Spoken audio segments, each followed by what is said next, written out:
Hi y'all, Justin with Kayak Catfish. Well, check this out over, right there it is, the sun peeking up over the mountaintops. Don't judge me on my finger pointing skills there on camera. That's harder to do than it looks to get your finger lined up with whatever's behind you. Anyway, y'all don't care about that. But what I'm doing today is I am on a little mini adventure fishing a lake that I have fished a grand total of one time in my life, and that is Chilhowee Lake. This lake is a small mountain stream fed lake in the foothills of the Great Smoky Mountains, and I don't even know what all's in here, y'all, but we're gonna try to find out today. So I've just launched my kayak over here at this ramp. I come across the channel here to the other side of the lake just to kind of get away from the road noise, and over here it is just nothing, just trees, forest, just secluded and quiet. So hopefully we're gonna have a good day. Whatever happens though, you're gonna see it all because I'm going raw and uncut in this video, which means I'm just gonna have this camera going. Whenever I shut the heck up here on this intro, we're gonna put the camera in the chest and you're gonna see every single cast I make, every fish I catch, every fish I don't catch, any other shenanigans that happens. You're gonna see it all raw and uncut, just as if that you are out here fishing with me, because, well, that's the goal of these type of videos where they're just unedited, is to hopefully make you feel as if you are out here on a fishing trip with me, and in this case exploring Chilhowee Lake together. So let's get started, y'all. I'm gonna put the camera in the chest. What I'm gonna be doing today is fishing with Gulp minnows with an ultralight rod. I have literally brought one fishing rod with me on this trip. Let's find this one here that ain't all crooked. There we go. But I have one rod with me on this trip. It's my ultralight. I love this rod. I've had it forever, have a lot of fun with it, and this is my favorite ultralight bait. So I'm gonna stick it on a jig head here. This is a 1/64 ounce size, number 8 size hook. The Gulp minnow is 1 inch size, and it's a smelt color, which kind of looks like threadfin shad. And again, honestly, I don't know what the primary forage species in this lake is. I live like 35 minutes from here, so it's pretty ridiculous that I've only fished here one time in my life before, and that was for a bass tournament. So I just kind of showed up on that tournament day and just kind of winged it, and I caught some fish that day. But as far as the other species that are in here, I'm honestly not sure. I've heard there's some perch in here, which would be nice to catch, because I don't ever catch those on the places I normally fish. So just for variety's sake, it would be cool to hook into some of those. I would assume there's a good population of bluegill or crappie, things like that. I do know for a fact there's at least one muskie in here. Now, we were told, my buddy during that bass tournament, my buddy Eric, pro moderators, a lot of you know him, he caught a muskie that day. And I was close by him when he hooked it, so I went and got some pictures of it for him and helped him with that. And we were told that there aren't any muskies in here. And we were like, well, by gosh, we know there's one because Eric just caught the daggone thing. So there's at least one. Now, if we hook a muskie on my ultralight, we can kiss it goodbye, because he's going to bite right through this 2-pound line I'm using. But there's definitely some variety of fish in here. It's a smaller lake here. It's impounded, and I don't know as far as the deeper depths, water temperature, stuff like that. A lot of you give a crap about that kind of stuff. I don't. I'm in my pedal kayak today. I don't have a graph on here, so I can't tell you how deep we're setting right now. I can't tell you water temperature. I can tell you common sense water temperature. When I launched the kayak, I had my feet in the water over there at the ramp. It feels significantly colder than the lakes that I normally fish. So I would assume it's at least a few degrees cooler up in here from the mountain water. But I just wanted to come out today. It's supposed to be miserable hot very early in the day today.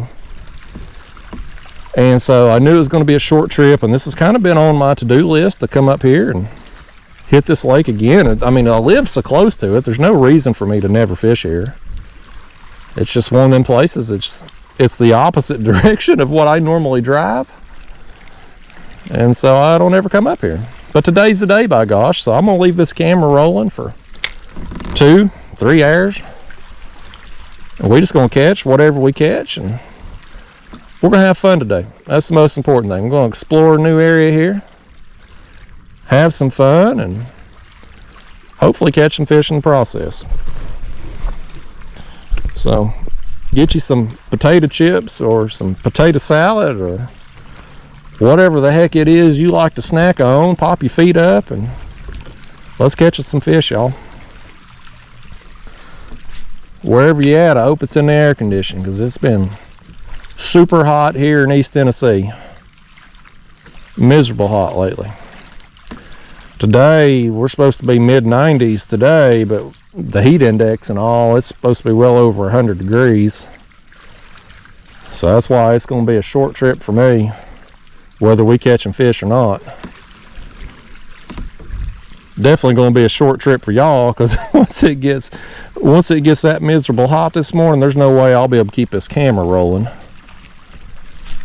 Y'all know how GoPro is and overheating and all that, so definitely be hard from that aspect from the filming. But as far as how I chose the area I'm starting fishing at, nothing, you know, there wasn't like a place on a map where I'm like, oh, I'm going to catch fish here. I pulled up. This lake has very limited access as far as boat ramps or places that you can launch a kayak. So I picked one of the boat ramps and I come across the lake the other side over here just to kind of get away from the road noise, because there's a lot of traffic from motorcycles that go on this road on the other side of the lake that comes out of, like, you literally take this road up into the Smoky Mountains. And there's a lot of motorcycle people that come from all over the world. Anybody that's got a death wish, they come over here and they ride their motorcycles way too fast around the mountain curves, and a lot of them die every year doing that. It's a significant number of deaths every year from the people who do it. So those people going up and down that road today are going to be super loud, because, you know, they always rev up their engines really loud when they go by. So I didn't want to fool with that on camera. Didn't want to subject y'all to it. So I just picked the boat ramp. I come across the lake and we're going to start fishing here and just work our way along. We're going this direction because the wind is kind of blowing this direction. It's going to be easier to fish this way. It's that simple, folks. Now, whether or not it pays off with some fish remains to be seen. But one thing about fishing my setup here with this ultralight rod and the Gulp minnow, it really don't matter where you go, what type of lake, river, creek, pond, whatever you're fishing. You don't get skunked with this setup. You're going to catch something. We will catch something down through here. It may not be as action-packed and as many fish as a lot of my ultralight videos that my regular audience have seen, but somewhere down through here we're going to stumble into some fish. I don't know what they'll be, but we're going to get on them. So if y'all will bear with me a little while, we'll get to it here. Me and you both will just enjoy the view down through here. A little bit of peacefulness. What we got here? We got a stump or limb or something. That's what we got. By gosh, I set the hook good in that thing too. It felt like I got a bump right there. Felt like I got a tap on that thing. Must have been my jig just landing on a branch. Let's see if we can get this back. There it comes. We don't need to be doing no breaking off today. Y'all ain't gonna sit through that crap. I got me a bunch of jig heads laid out here just in case. Well, just from observing this lake, just visually right here, I can see it's got like almost like shell rock up here on the shoreline. So here's a fish. This one's for real. This one's for real right here. Fish number 1. I think it's a smallmouth. A little tiny smallmouth, but that's a skunk buster, man. No skunk today on Chilhowee Lake, y'all. We got us one. Calm down, smallmouth. I'm gonna let you go. Let me have that gulp back. There you go. Fish number 1. He's ornery. You gonna get on up out of here. You gonna act like that? It's uncalled for. Smallmouth. I was trying to make you famous. Get you an extra TikTok follower. He's showing off his dance moves right there, wasn't he? But it looks like there's just kind of shell rock, which I would expect being up here in the mountains. And from looking at the shoreline, how it goes straight up right here, I would assume this drops off pretty quickly into deeper depths down through here. The time I fished it, and it's been 3 or 4 years ago probably that I was in that bass tournament. I did have my graph on that kayak that I fished in that day, but I don't really remember much about it. I mean, it's, you know, when you bass fishing, you just beating the banks, so it's not really. A graph's kind of one of them decoration pieces on your kayak, really, in my opinion, when you're bass fishing. So I don't really remember a lot about it. That particular trip, I was throwing a Gulp bass fishing, but I was using the bigger size. Since I was just targeting bass exclusively that day, I was throwing a 3-inch Gulp instead of the 1-inch size that I use when I'm just trying to catch everything. But I caught some fish that day and didn't do any good in the tournament. I didn't cash or anything, but I did catch some fish. So, and if memory serves me, I think the winner of that tournament had caught some really nice bass. So there's some in here. We know there's at least one tiny smallmouth for sure, since we just caught it.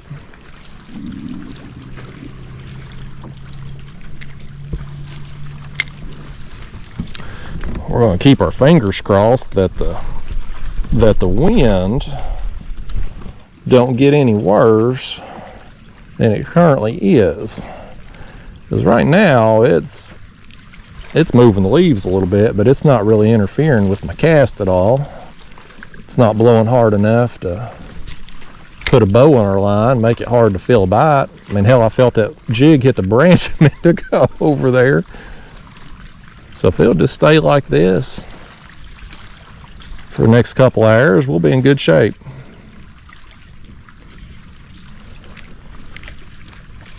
I'm gonna slow down a little bit, I think, on this jig. I'm gonna start letting it sink down a little farther, since we're not getting bit as much as I would like here. That jig, the 1/64 ounce size, and that 1-inch Gulp, it's a very, very light setup, so it sinks very slowly. It takes a little while to get down, you know, and if you're fishing more than 2 or 3 feet deep. Is this a fish? No. Oh, boy, I've set the hook in something again. I pulled it to give a little bit. It must be a branch down there. Dadgummit. Y'all didn't see that. Just disregard that. I did that on purpose just to entertain y'all. That's what it was. Let me have that jig back, whatever it is down there. Oh, Lord, y'all, I done broke off. We in bad shape. We're a few minutes into this video and y'all already going to be fast forwarding. Goodness gracious. Fast forward if you have to, people. I understand. I'm going to just tie another one on. I need to get my reading glasses on here. There, I got it first time without them.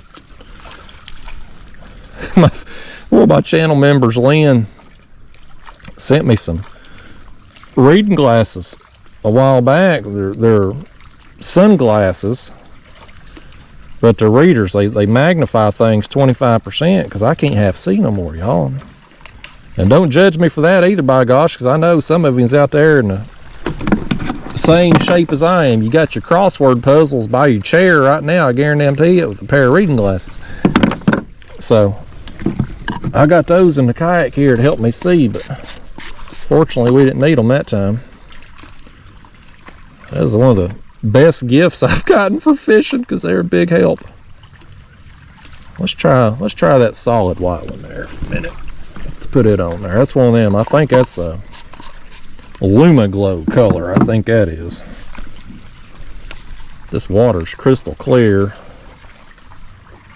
Well, I say crystal clear. It's got like a little stain to it, but it's several feet of visibility in this water. So we'll try this out. See what that does for us there. We back in the game. For those of you that didn't fast forward, thanks. We back in it now. I gotta get some fish on here though. I know that because apparently I'm catching so few fish I can't tell the difference between a tree limb and a fish bite. I've set the hook on more tree limbs than this trip so far. I have fish. I don't want to hear it though. I don't want to hear you and slip, because I know good and well if you was out here fishing with me today, you'd have done cast into them trees about 3 times already.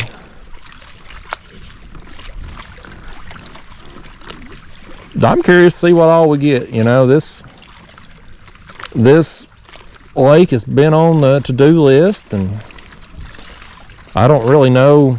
I'm not coming out here with any expectations. I mean, I expect to catch some fish just because of this technique and what I'm doing. But I don't really have any expectations as far as how many or species or anything like that. So just going to enjoy the day, have us some fun, explore a little bit. Whenever I leave here today, we'll definitely be smarter than when we got here. I will be, at least. Some of y'all listen to me for 2 or 3 hours. You're gonna feel like you're dumber after having watched this, but I'll be smarter.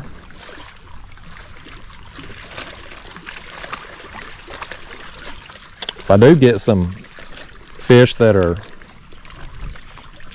decent size, you know, worthy of keeping, I am gonna throw some in the cooler there. Have us some catfish bait. You know, maybe something like a bluegill. If we get some bluegill that are kind of in that 6 to 8 inch range, I'll keep some of those.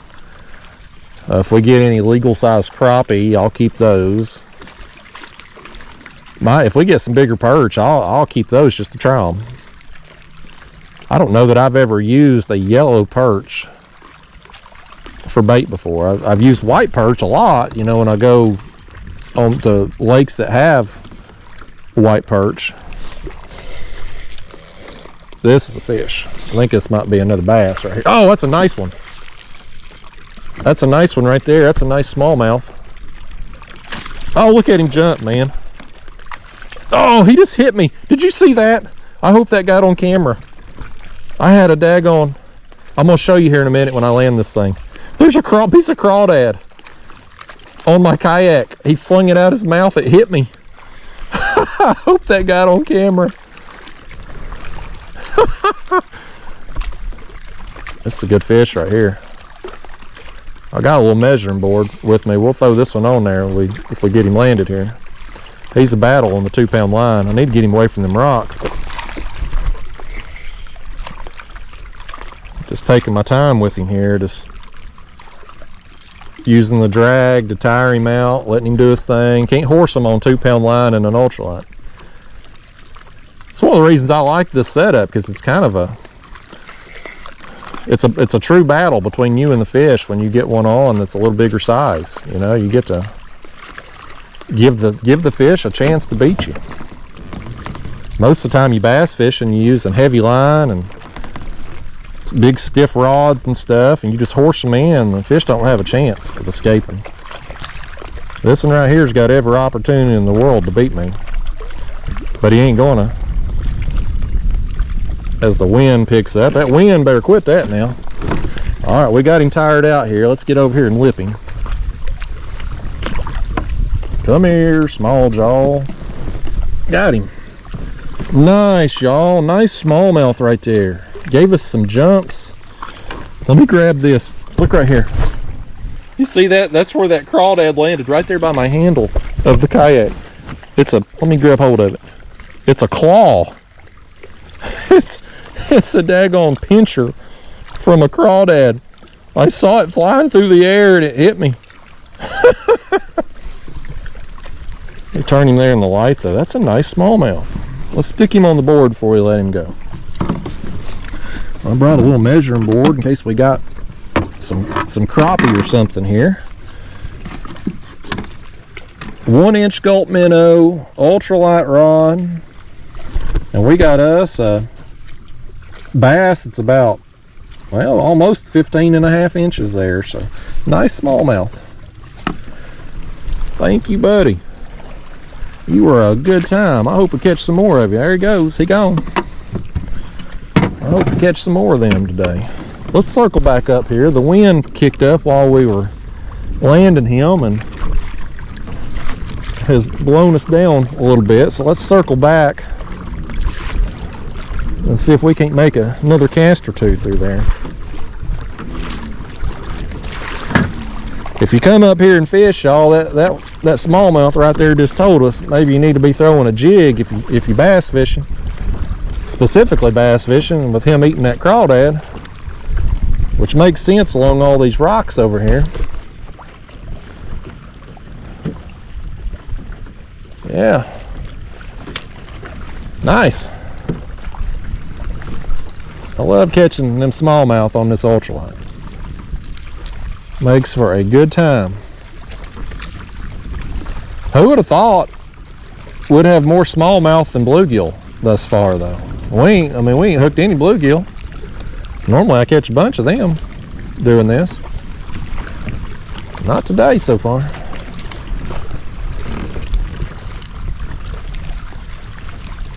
This wind better calm it down. I knew the wind was going to be up later today. I thought it was supposed to be good for a few hours here. It's blowing a big bow in my line. We'll just have to we'll kind of have to line watch.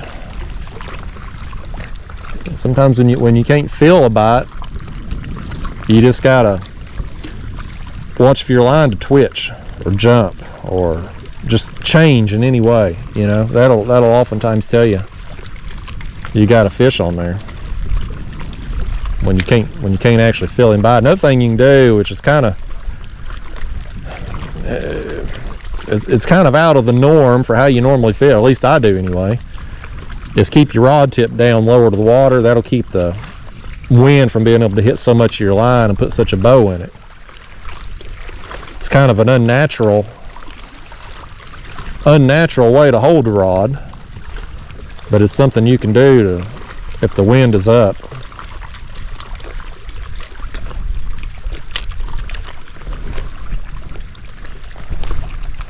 And we're 20 something minutes into the video, ain't got but 2 fish, but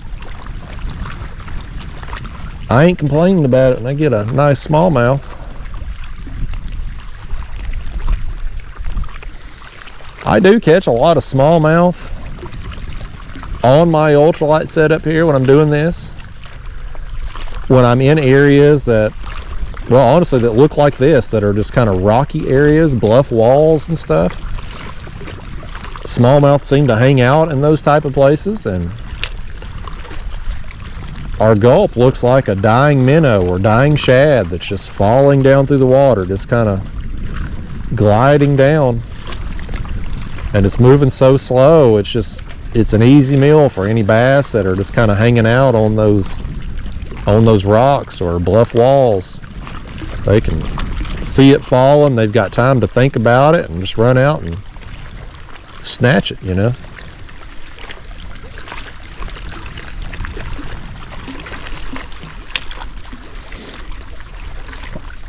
I don't know what the limits are up here as far as fish species go. I would assume that like crappie are probably 10 inches, so that's pretty much anywhere in the state of Tennessee. 10 inches is pretty much the norm, and the limits on how many you can keep is usually 10 to 15 most lakes. So I wouldn't keep that, even if we got on crappie, I wouldn't keep that many anyway. So that'll be kind of what we look for on the crappie. Bluegill, I'm sure there are no limits. I don't know about the perch. I wouldn't think there's any limits on the perch. I could be wrong, but I have no doubt that the internet game wardens that plague my comment box will let me know if I keep a perch that's undersized or something. People love to pretend like they know what they're talking about. I got people all the time in my catfish videos riding me, about using various baits and going on about how it ain't legal in their state, or I'm gonna go to jail, or blah blah blah blah blah blah blah. Like, them people, they clearly ain't a game warden in real life, because otherwise they'd know our state laws. They just make themselves sound ignorant every time they speak. So, but I ain't gonna keep none of them bass anyway. I would assume there's probably 14, 15 inch limit on bass, maybe higher on smallmouth. Some of our lakes have a 18 inch minimum on smallmouth, but what's going on with my line here? There we go. I had a line wrapped around my reel.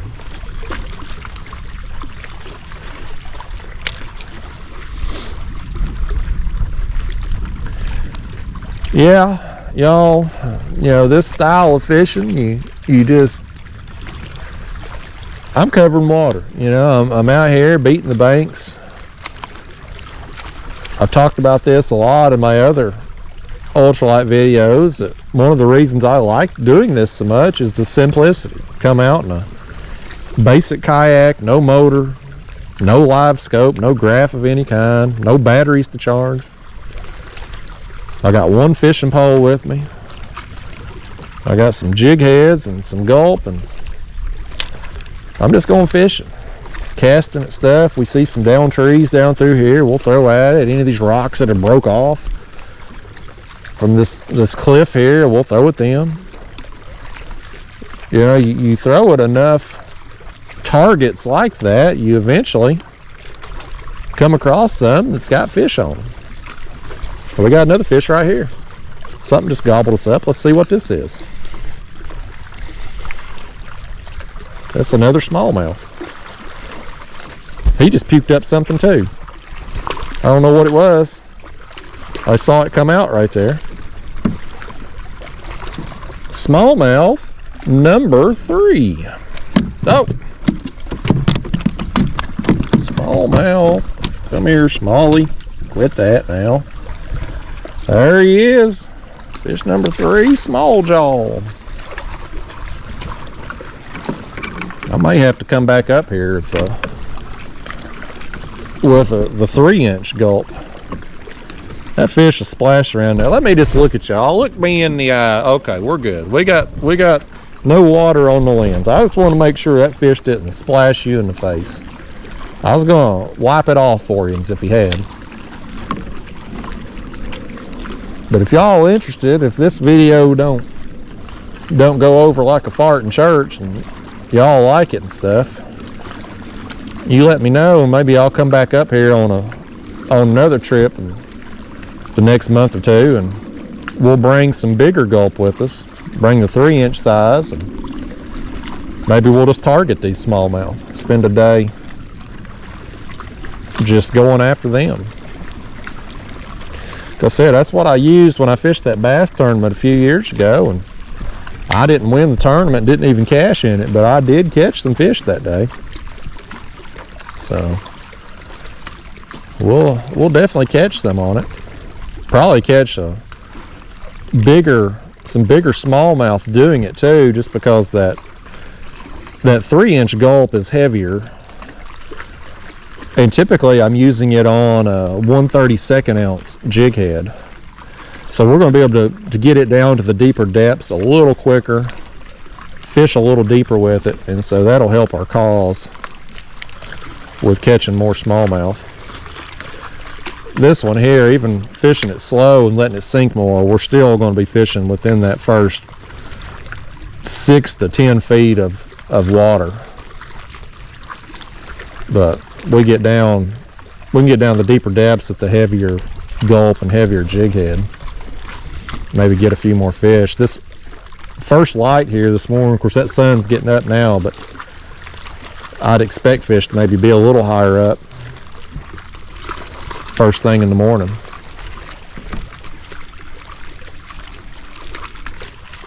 I still can't believe we ain't caught a bluegill anywhere down through here though.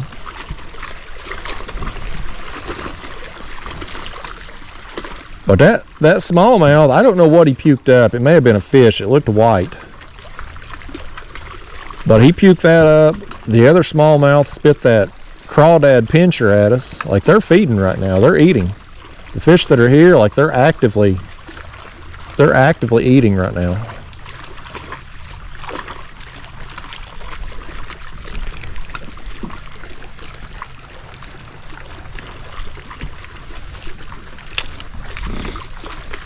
I left my house. It was still dark when I left the house, but I wanted to kind of time it to get out here right around first light. I didn't want to be getting on the water when it was too dark to see, just because I'm not familiar with this lake, but I wanted to get out here at a reasonable hour to try to take advantage of a morning bite here at first light if there was one, and also too to avoid the heat, get as much fishing time possible while avoiding the heat today, because I fully intend on being in that air condition from about 11 o'clock on this morning. My butt's gonna be at the house. But this lake here, I mean, like I said, it's a mini adventure for me, because it's a different type of water than I fish, and it's a lake I don't ever come to, but yet it's still close enough. It's such a reasonable drive that I can justify coming over here and only fishing 2 or 3 hours. So it's pretty cool. It's one of the nice things about living where I do in East Tennessee is I have such a diverse options as far as where to fish. I can be on Fort Loudon or Watts Bar fishing for catfish within a few minutes of my house. I've got Melton Hill, which has a lot of stripers and muskie, and I mostly ultralight fish over there just because the bluegill and crappie fishing is so good. But I can be there in a few minutes. I can drive an hour and a half, 2 hours south and go down and hit Nickajack Reservoir, which is on the Tennessee River, but has just, it seems like there's a lot more trophy sized catfish down there, but that's a very reasonable drive. Or I can, head further east and be up here in the mountains, which I should do more often. I bought that Tenkara rod last year with the expectation that I was going to spend some time up in the mountains just playing with it. I had took a fly fishing class not last year but the year before and had about the worst fishing experience you could ever have. I said I'll never fly fish again. It's funny, like people ask me sometimes, like, Justin, what other YouTubers do you watch? Like, what other fishing channels do you watch? And the answer is not very many. Like, there's not a single fishing YouTuber that I watch every single one of their videos. I don't. And I don't watch any other catfishing YouTubers. I spend so much time editing my own catfish videos. When I'm done with that, the last thing I want to do is watch another catfish video. So I don't watch a lot of that, but what I do occasionally watch, if I'm just going to sit down and try to enjoy a fishing video, is I will watch fly fishing videos. These guys up in the mountains and places, I'll watch them. Even though I've tried fly fishing and hate it. I mean, I took that class. It was over here at one of these, I can't remember the name of the store. It was a fly fishing store up in the mountains. Real nice store. They had anything you'd want to buy in there. But they offered that class, and you spent, it was $300. And it was a full day, which I thought was pretty good value for $300, but you spend a full day, they supply all the gear, everything you need. And half of the class, half the day, was at the store. And they taught you about the flies and tying stuff and putting your rod together. And we went outside behind their store and we practiced casting. And he taught me all these various casts and stuff, and we spent some time doing that. And then the second half of the day, we went up to the mountain. Oh, I had one hit me right then.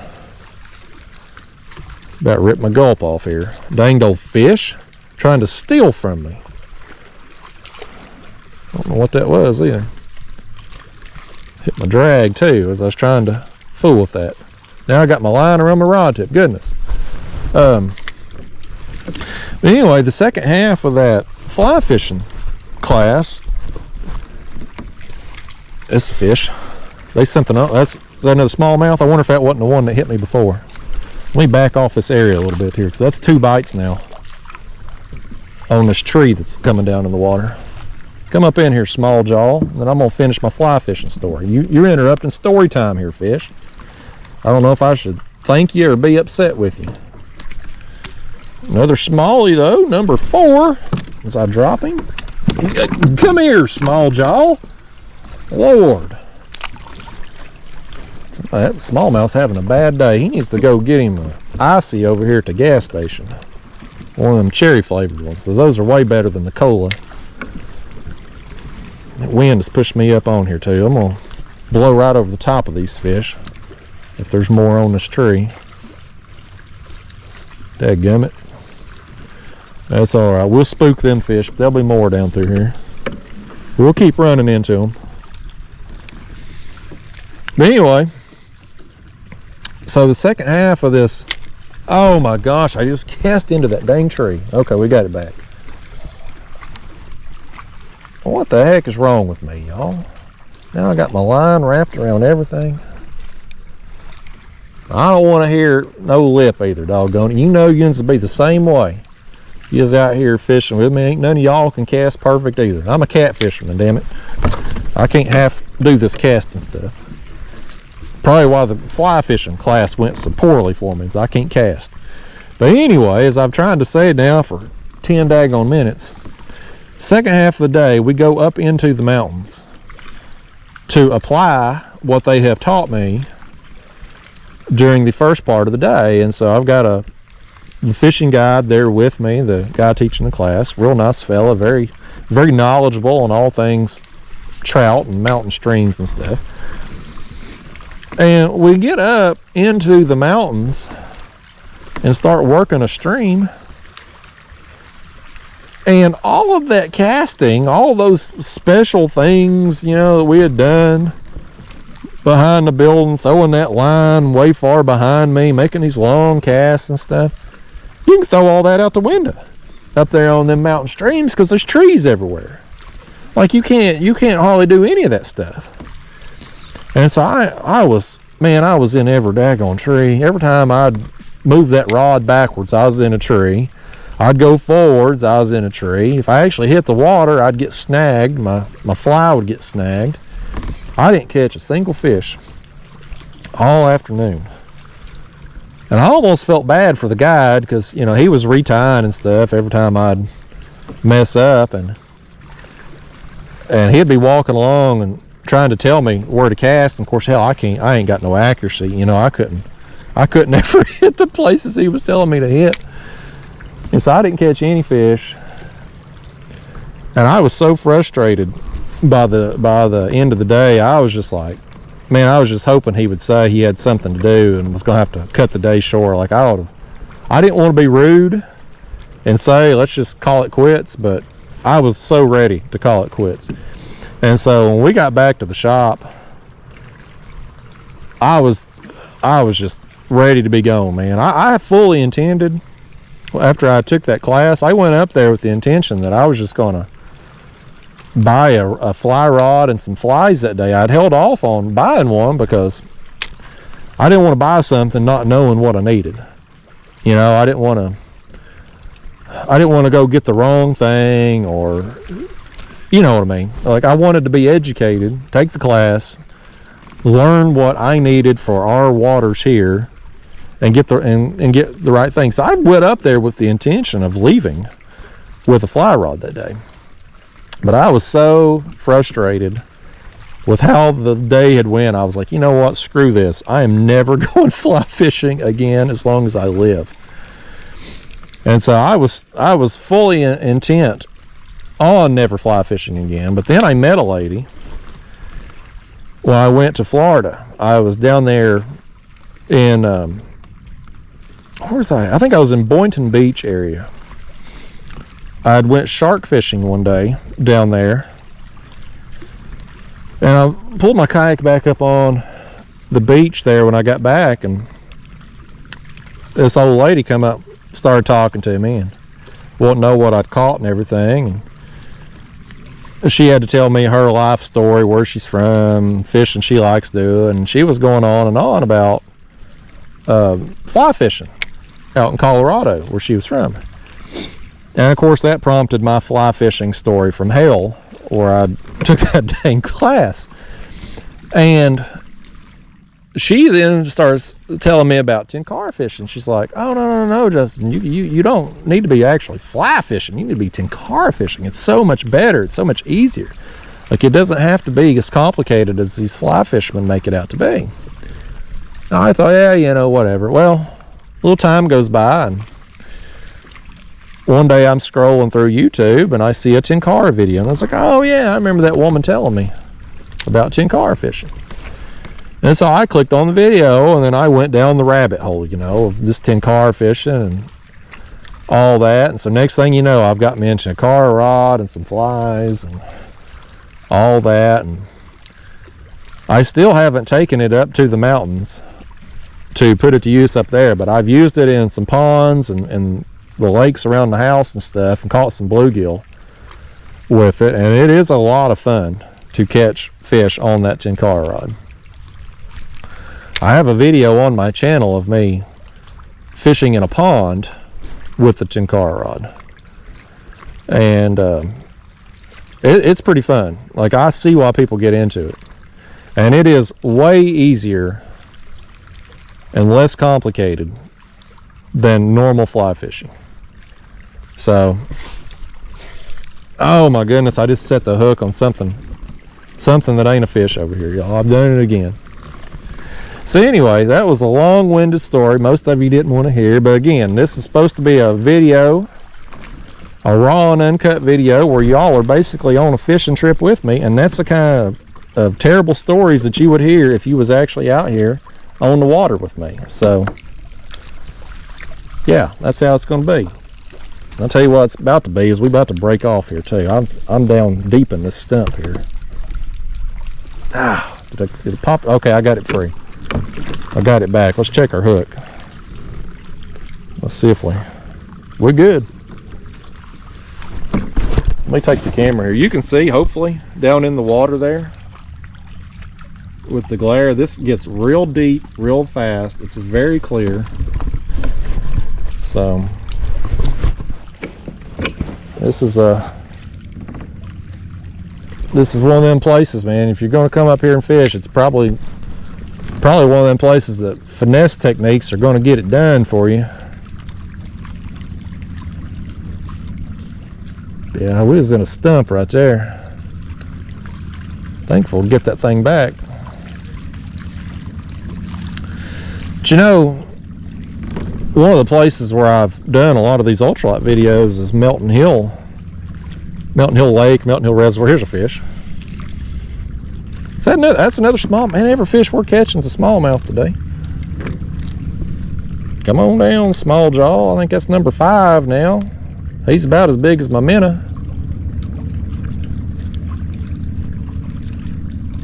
Let me get my pliers to get that thing. He's got it just deep enough. There we go. Oh, oh. There he go. Slippery little devil. We still ain't caught a daggone bluegill. 5 smallmouth and no bluegill. But I was saying, I've done a lot of these ultralight videos, these raw and uncuts especially.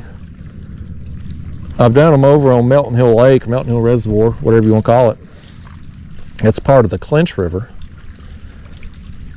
And it's similar water clarity to this. It's very, very clear. Like oftentimes you go out, you've got 10 plus feet of visibility.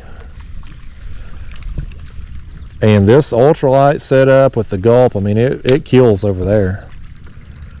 Well, y'all have seen, you know, my viewers that like these style videos, like you've seen how many fish I catch in that clear water doing this. So it's working here today. We're just not getting,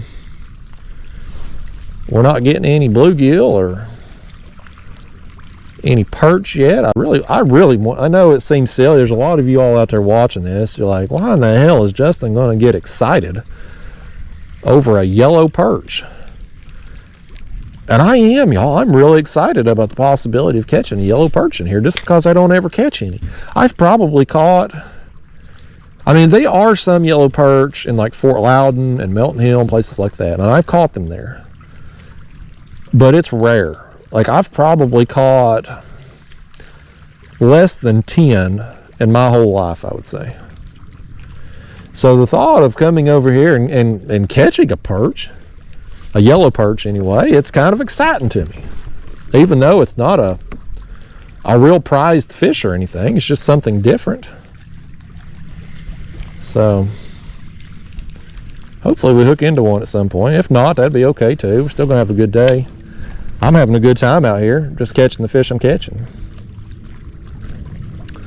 This is one of those things, like I could do this 7 days a week and be content. Like I love this style of fishing. I love catfishing. I love catching big fish. I really love me some shark fishing. Can't wait to get back to Florida and do some more of that. But just to come out, take you one rod and some jig heads and some Gulp and go out and just catch fish. It's fun. I love this. It's peaceful, it's serene. You know, obviously not for y'all today because I keep running my mouth. I'm talking your head off just like I would if you was out here fishing with me. But days I come out and do this where the camera ain't rolling, or days where I film for a little while and turn the camera off and get a little me time fishing, just to sit back and catch fish while I'm listening to nature, listening to birds and squirrels and turkeys and the wind rustling through the leaves and stuff. Like it's just peaceful. It's very calming and relaxing. And up here there's no houses, so you know we're not getting lawnmower man and leaf blower man, weed eaters, and people blaring their music with wakeboarders going by and stuff. You just don't have that up here. Like I hear a motorcycle going by on the other side of the lake over there now, but it's far enough away that it's not a nuisance, you know. So it's nice. If you don't do this style of fishing, you should. I really recommend giving it a shot. I've tried to encourage people a lot because this style of fishing is one of those things where you can go out and have fun without having to catch big fish. You know, like I said, I love catfishing and catching big blues and big flatheads. It's a blast. But not everybody has access to that. You know, a lot of ends, depending on where you live, you may not even have blues or flatheads in your bodies of water where you fish at. So it may not even be a possibility for you to do that outside of maybe a vacation or a road trip or something. But ultralight fishing, just going out and fishing for whatever wants to bite, you can do that wherever you're at, and for whatever type of fish you have in your lake or creek or pond or whatever. So it's a lot more accessible for the average person to do this than to fish for a trophy blue cat or trophy flathead or a muskie, or something that you just may not have, that not everybody's going to have access to. And your cost of entry into doing this style of fishing is, here's a fish. This is a better one right here. This is a better one. I don't know what this is. I'm gonna back up. We're gonna try to pull him out away from these rocks and stuff. Come on, fish, come on with me. Is he in something? Oh my gosh, he just broke me off. I think he got in something right there. Crap. I was trying to pull him back, kind of steer him out here toward open water, because I was afraid he was going to get in a stump or something over there. Yeah, I can feel my line right there. It's very abraded. Well, will y'all sit with me a minute while I retie? Is that... Y'all can fast forward if you want to. We're going to talk about the barrier to entry that I was trying to talk about before that fish interrupted me. Put that line up under there. I got these jig heads out on my magnet over here. We're at least prepared with that. Now let's see if I can see to thread it without my readers. I got another one there, y'all. Boy, I'm lucky there. Like a clock. Right twice a day. That's me trying to thread that dang line through the jig head. But I was trying to say before that fish broke her hearts that the barrier to entry for ultralight fishing, doing what I'm doing here, is so much cheaper than other styles of fishing. Because let's say, just for catfish for instance, most people ain't catfishing with one rod. You're going to have 2 setups at the minimum.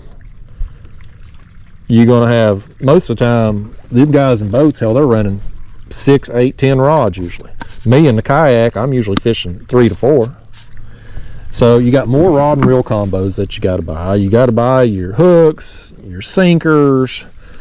You got to, for catfish, you got to put something on a hook to catch them with. You got to catch bait, right? So now you're going to need another rod to catch bait with, or you got to buy a cast net, which, those aren't cheap either.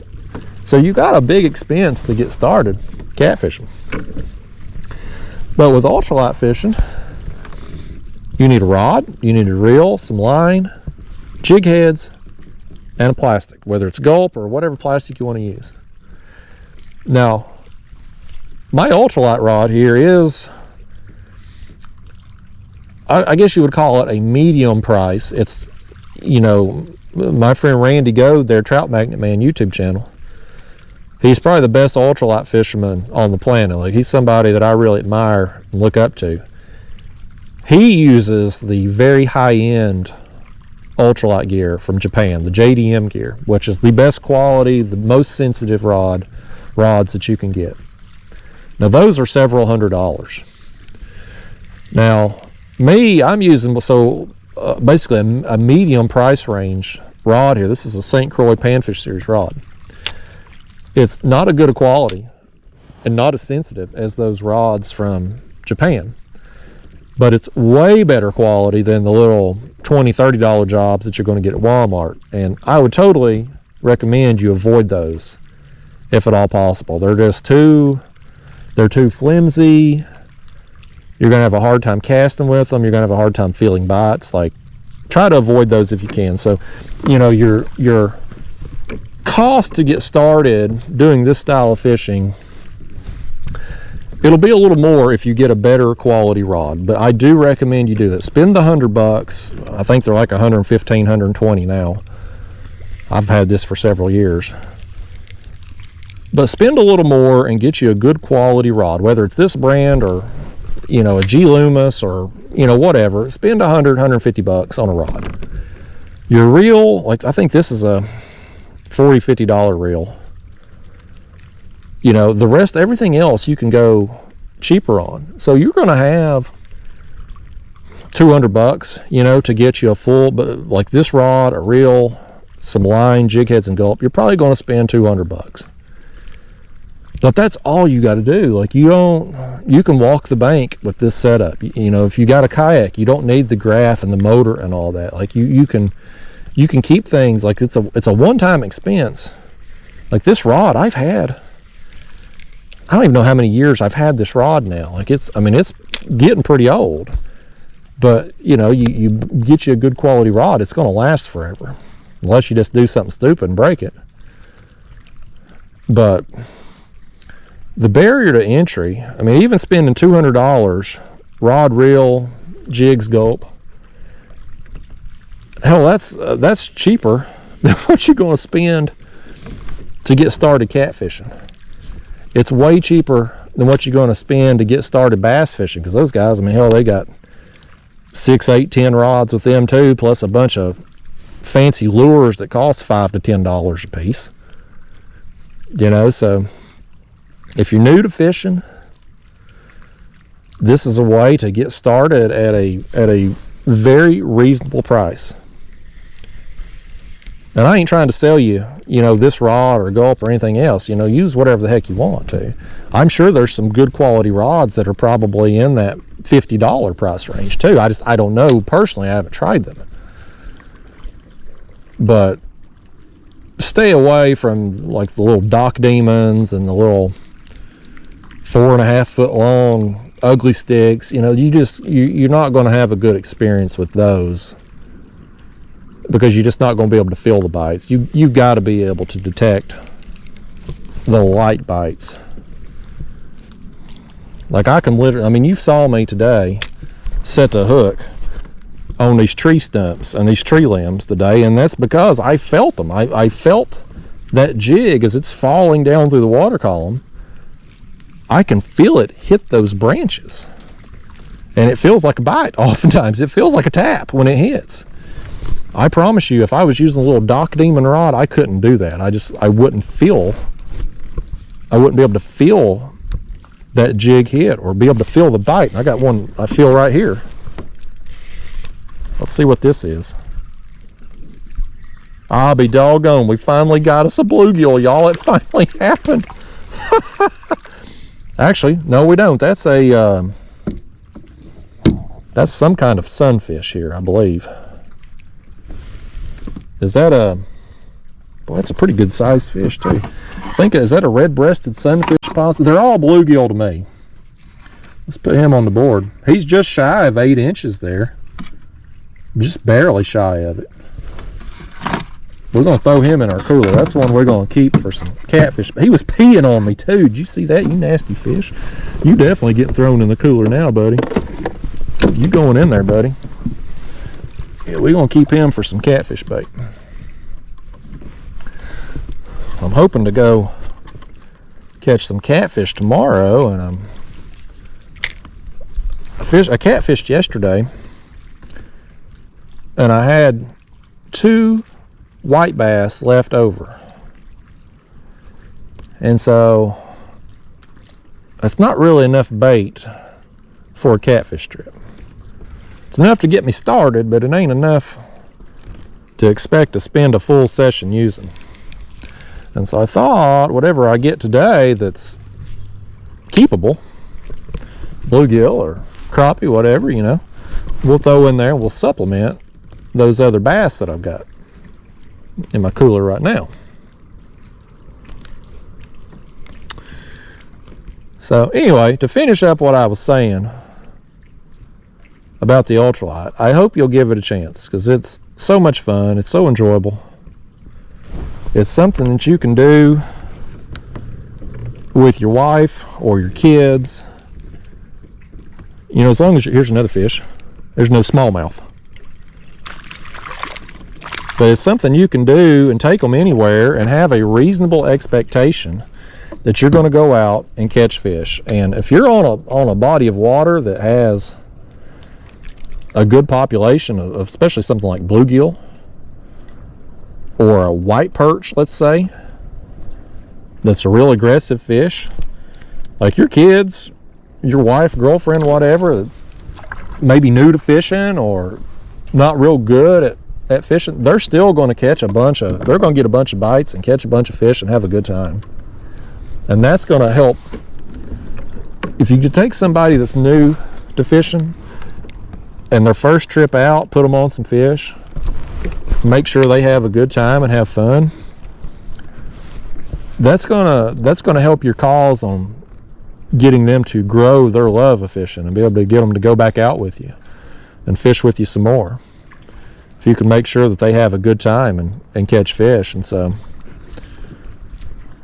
again, I just encourage everybody, if you haven't, give it a shot. I think you'll like it. Worst case scenario, you buy you an ultralight rod, you don't like it. Well, you know, again, as a catfisherman, you got to catch bait. Like, you got to use something for bait. So you can still use the ultralight rod to get you bluegill and stuff to catch a catfish with. So still going to serve a purpose. Even if you don't like ultralight fishing, I have to believe that you will like catching fish on the ultralight way better than throwing a cast net to get shad, because I hate it. I would rather take a beating than throw a cast net. I throw it. I do what I got to do, you know, especially in the wintertime when catfish are eating shad. It's more of a cold weather bait for me. But I just hate throwing a cast net. You get soaking wet, make a mess all over the kayak, you bring in all this mud and leaves and sticks and stuff that you get in the net with the shad and everything. If I can catch my bait on rod and reel, I would much rather do that. It's just more fun. Most of the time when I'm doing these ultralight trips,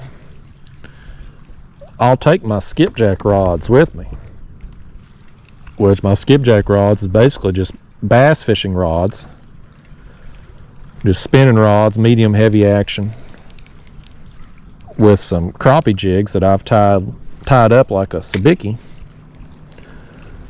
and I'll troll them along as I go place to place and stuff and catch a lot of bait doing that. Now I didn't bring any skipjack rods with me today because I don't think there's any skipjack in this body of water. If they are, I'm not aware of it. I can't imagine they'd be over here. You never know, but I don't think there'd be anything in here. So I didn't really expect to catch anything with those setups, so I didn't even bring them. We just rocking one rod today. I'm excited. You know, we haven't got a large number of fish out here this morning. It's only been one here, one there. But I'm excited to be here. I'm enjoying it over here. I do want to come back one day with a 3-inch gulp. We'll see if y'all are interested in that or not, my regular viewers. But we'll just come over here and we'll try to focus on smallmouth. Just try to target them. We could probably fish the same stretch through here that I'm doing along these rocks and just see what we catch. I also want to make a little road trip down to Del Hollow Lake too. It's about 2 hours away from me, 2.5 hours. Not a bad drive, but it's another one of those places I've only fished there one time. Well, one trip. I went over there for a bass tournament a few years ago, me and Pro Moderator, and so we fished. We stayed 2 or 3 days before the tournament, and so we fished every day leading up to it. There's another fish. Oh, I lost him. But I definitely want to go back. I talked to Joe Jellison from Chat Cats Fishing. He reached out to me, I guess it's been a month or two back, and wanted to do some carp fishing over there in Del Hollow, because they're known for big mirror carp. It's like a destination type place. People all over the world go to Del Hollow to carp fish. All them guys from Europe and England and stuff that are really passionate about carp fishing, they'll plan vacations and trips to fish Del Hollow. And so, you know, I live a reasonable drive from it. Joe Jellison, he's in Chattanooga. He lives a reasonable drive from there. And so he had reached out about us possibly hooking up and going over there to target carp this fall, like September, October, somewhere in that time frame. And so I'm probably going to go over there. If he's ends up doing it, for sure I'll end up going over there and doing some carp fishing with him. But while I'm there, or if things don't work out for him and I to fish together, I'm still going to try to take a trip over there at some point in the near future, and just do some ultralight fishing. Just go catch whatever, because I had a good trip over there when we fished the bass tournament. I think I finished like 9th or 10th place in that bass tournament. And I've got that video on my channel, but I was pretty much doing this technique. I was using, I think I caught 1 or 2 fish on a crankbait, if memory serves me, but everything else I caught on the ultralight and a 3-inch gulp, and caught some nice fish, nice smallmouth doing that. But I'd like to go back when I've got time to throw the 1-inch gulp and just see what all else I can get, like crappie or, you know, any big bluegill or stuff like that. Del Hollow is another one of those places that was just a beautiful scenery, beautiful lake. It's not populated. You know, you don't have houses everywhere and stuff. It's just kind of peaceful and quiet. The disadvantage, if you'd call it a disadvantage, is you don't have good cell phone service. I don't have any cell phone service here. Like, you're not hearing my phone ding out here this morning because I've got 0 bars, like no service here. So hopefully my parents ain't having any kind of medical emergencies this morning, because ain't nobody getting in touch with me out here. So that's a blessing and a curse. You can get away from the cell phones for a little while fishing a place like Chilhowee here where I'm at today, or a place like Del Hollow that has piss poor service. But if something goes wrong, you ain't gonna know about it until you get back into civilization.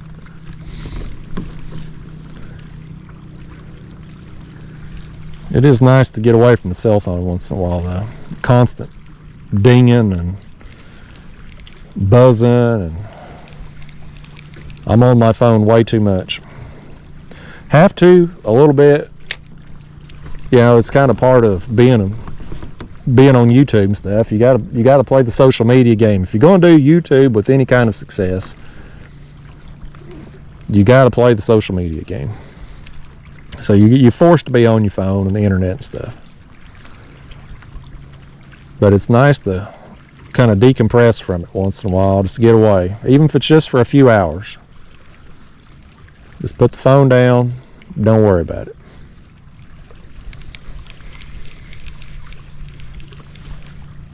Need to worry about catching a fish, don't we? Because it's been limited bites down through here, man.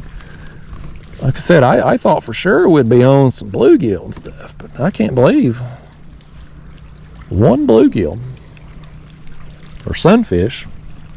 I call them all, people will criticize me over that. Bluegill, shellcracker, red-breasted sunfish, pumpkin seed, they all bluegill to me. Usually if I catch a shellcracker, which I rarely do, I will notice them just because they've got that streak of red by their gill flap there. But all the others, I'm like, yeah, it's a bluegill. I ain't trying to disrespect the people that love catching them some pumpkin seed, but they all bluegill to me. And I like catching them. They're one of my favorite fish to catch. Getting a bluegill that's 8 inches, 7-8 inches on this setup here that I throw. I mean, it's a lot of fun. I mean, they're hard fighting fish. Very, very underrated. I think just because they're so abundant and so relatively easy to catch, they just don't get a great deal of respect from people. And that's unfortunate because they're a very hard fighting fish for their size. And well, I enjoy the hell out of them. It's kind of like with carp fishing. You know, I like carp fishing too. I've really gotten into it the last couple of years. Haven't done as much of it this year as what I'd like. Just ain't enough hours in the day, you know. But they're another fish that's just considered a trash fish, but are very hard fighting for their size. Very prevalent. Catch them just about anywhere. I'd be interested in doing some carp fishing right here on Chilhowee. I saw one jump at the boat ramp when I was putting in. I know they're in here. And I guarantee you nobody's fishing for carp in this lake. There ain't hardly anybody fishes this lake at all for anything. So I guarantee you these carp have never seen a hook before. I'd bet you a nickel and a pack of bubble gum that nobody's fishing for carp in this lake. So we'd probably come out here and have us a good time, maybe catch some big fish. I may do that one day. I may have just talked myself into doing some carp fishing on Chilhowee Lake at some point. I could probably come out here, you know, on a weekend when it's a high boat traffic day at the places I'd normally fish back home, Watts Bar or Fort Loudon.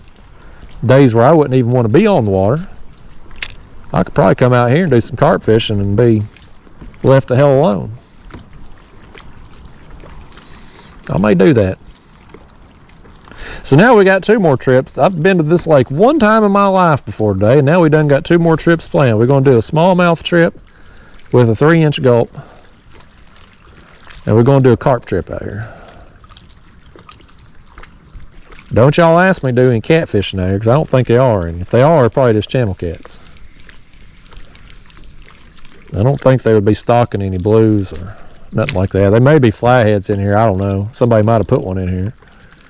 I don't think they'd be naturally in here.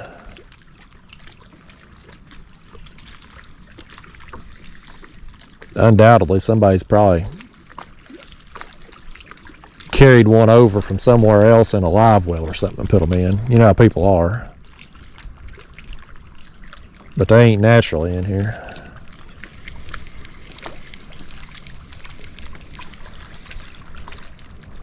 It would be nice to get on a stump or a tree that's loaded with some fish though. When I do this ultralight fishing, I don't leave the house with any expectations as to what I'm going to catch, what species, or how big or anything. But I do typically expect to catch a good number of fish. Especially if I'm somewhere that I know has a lot of bluegill. Like, I'm going to catch a lot of bluegill on this rig. But in here, they just don't seem to be that many bluegill around. And I don't, it ain't a situation either like I'm not getting taps from even like small. It's like a lot of times you get on some fish that are like tiny bluegill, 3-4 inch bluegill. And they may not be big enough to get your bait and your hook oftentimes. But you'll feel them biting. Like they'll be tap, tap, tap all the way down as your jig fall. Like I'm not even feeling that. Like the bites we've gotten is the bites that we've gotten. It's not been a situation where I'm feeling small bluegill chewing me up. And who knows, maybe there's not a big population of bluegill in here. Hell, I don't know. I've done literally zero studying of this lake. When I showed up for that bass tournament, Lord Almighty, I just set the hook hard into whatever that is. I felt it hit, and boy, I jerked. But when I showed up for that bass tournament, I just showed up and winged it. Basically just like I've done today. I put in at a boat ramp, started fishing. Yeah, that's one of the best ways to learn, in my opinion, is just to fish. Put your baits in the water and go fish. I went over there to North Carolina. Did I break off on that? No, I got it back. When I went over there to North Carolina recently to catfish in that tournament, I did very little preparation for that tournament too. I mean, I looked at some boat ramps. I took a look at Navionics just to kind of see the depth and type of contours and stuff that the lake had to offer. But as far as actually fishing, getting a pattern, all that, I show up and just wing it. Like, that's how I'm gonna figure things out once I get there. And so that's basically what I'm doing out here today, just making some casts, going fishing. We're either gonna catch fish or we ain't. But we've already learned a lot here. I mean, we've learned that it's super clear. It gets deep quick through here. We've learned that there's apparently a good population of smallmouth in here, for considering how many we've got here in however long we've been doing this. A little over an hour. Well, we got 6 smallmouth in an hour down through here. And I'm not a world-class bass fisherman by any stretch of the imagination. You ain't never gonna see me on a Bassmaster Classic stage, you know. So if I can come down through here and get 6 of them in an hour, there's a good population in here. So we've learned that. So we're definitely, even without studying the lake or really looking for any information on how we should be fishing it, just getting out here and casting a line and being observant, you can learn a lot.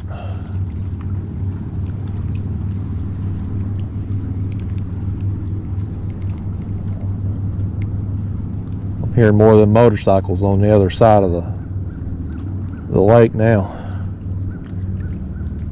I just don't. I had a motorcycle for a few years, you know, my younger, dumber years. I can't remember. I was late teens, early 20s, I guess. I had a Kawasaki Ninja. And, you know, I was into it, but it was a sport bike, you know. It was, you could handle curves better in that style of motorcycle. These guys that come over here and ride through the mountains, there's a stretch of the mountains they call the Dragon, and it's got 1,000,000 curves in a short distance. And you try driving your car through there, these motorcycles, they're going in and around you full speed around these curves and stuff. I mean, they've truly got a death wish. But it ain't so much the guys that have got the sport bikes that have issues, because they can lean over real far into the turns. It's these fellas that have got these big Harleys, these cruiser style bikes. They've got them big foot areas on their bike there, the footrests. And they lean over into them curves and their footrests catch and it knocks them over. That's what the malfunction for a lot of those guys are. It causes them to wreck. And I tell you, man, I don't know the exact statistics, but you can look it up. Deaths on the Dragon in Tennessee, you Google that. Don't click off my video to Google it. That's not very nice. Here's a fish. See, if you clicked off the video, you'd have missed this fish right here. Smallmouth number 7. He had a friend with him too. He had another one come up with him. Another smallmouth, but it's another bite. But yeah, once this video's over, Google number of deaths on the Dragon, and you will find a large number of people have lost their lives wrecking their motorcycles going around them curves. This smallmouth's he's gonna wish he was going around the curves. I can't get there. He went. Dadgummit. Couldn't get him unhooked hardly. Now I got something on my hook point there. I don't know what that is. Is that a scale? Lord almighty, y'all, get that scale off there for me. I can't get the dang thing off. That's going to keep us from catching another fish having that scale on there. Let me get my pliers on that thing. Oh, I can't get my fingers. Can't get my fingers to work. Oh, heck far. Let me take this gulp off. Let's see if that'll help. We need to... We'll just run it up that way. That'll be the way to do it. I'm going to flip this gulp upside down. Getting a little torn right there. Yeah, don't click off the video to do your research on the dragon, but at some point today, if you think about it and you got a free minute, do a little Googling. See how many people die every year running their motorcycle around them curves. I guess, you know, if you're gonna, we're all gonna die, might as well die doing something you love.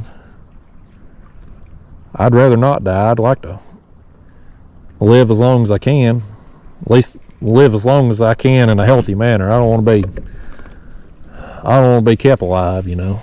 I don't want to be alive just to be alive. I want to be enjoying life. So I hope I got hopefully another 30, 40 years left in me. But them fellas, they succumb to it every year. I don't normally go that way. If I go up in the mountains, I don't normally go on a dragon just because it's, you know, it would be more fun on a motorcycle than what it would be in a car, for sure. But this whole area through here, once you get up in the Smoky Mountains, like, it's beautiful. It's one of them places, if you live a reasonable drive, like, I wouldn't come across the country to visit the Smoky Mountains. You know, our mountains are hills compared to the Rocky Mountains. But if you're in a reasonable drive to this area, I would definitely check it out. And, you know, the Board of Tourism around here ain't paying me to say that either. You know, I'd tell you do it just because there's so many hiking trails up in the mountains and all that. I wouldn't fool with the tourist stuff, the Dollywoods and the putt-putt places. Those are just tourist traps. They're overpriced. But the mountains themselves, they're pretty amazing. If you happen to be one of them people that likes fly fishing and don't get frustrated with it like I do, there's a lot of good trout fishing in the mountains too. Up in them streams.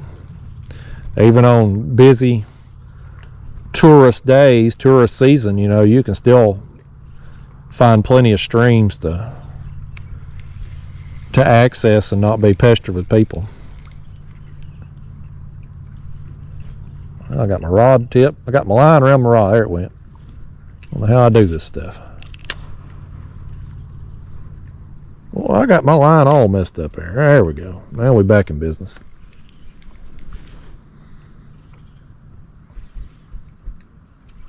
At some point down through here, I got a feeling we're due to get on some bluegill, man. Or some sunfish or whatever. Like, we're due. Who would have thought I'd be yearning for some bluegill action? I like catching smallmouth. I want to catch some more of them, but I want to catch me some bluegill too.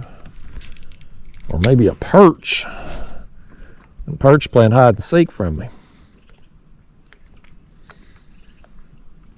We've really not seen, I mean, well, I guess we have. I mean, down through here, there's a tree, there's one, another one down.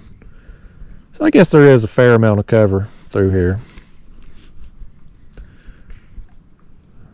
But you would think at least one of these trees would be just stacked.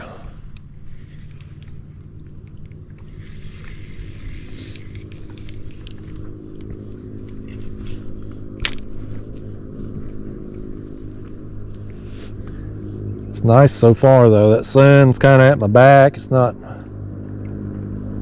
too miserable hot yet. It's humid. I'm sweating, but it ain't miserable hot just yet. We're gonna get out here. We're gonna have us some fun, have us a nice morning, get our fishing done, and then have the whole rest of our afternoon to do some stuff around the house in the AC.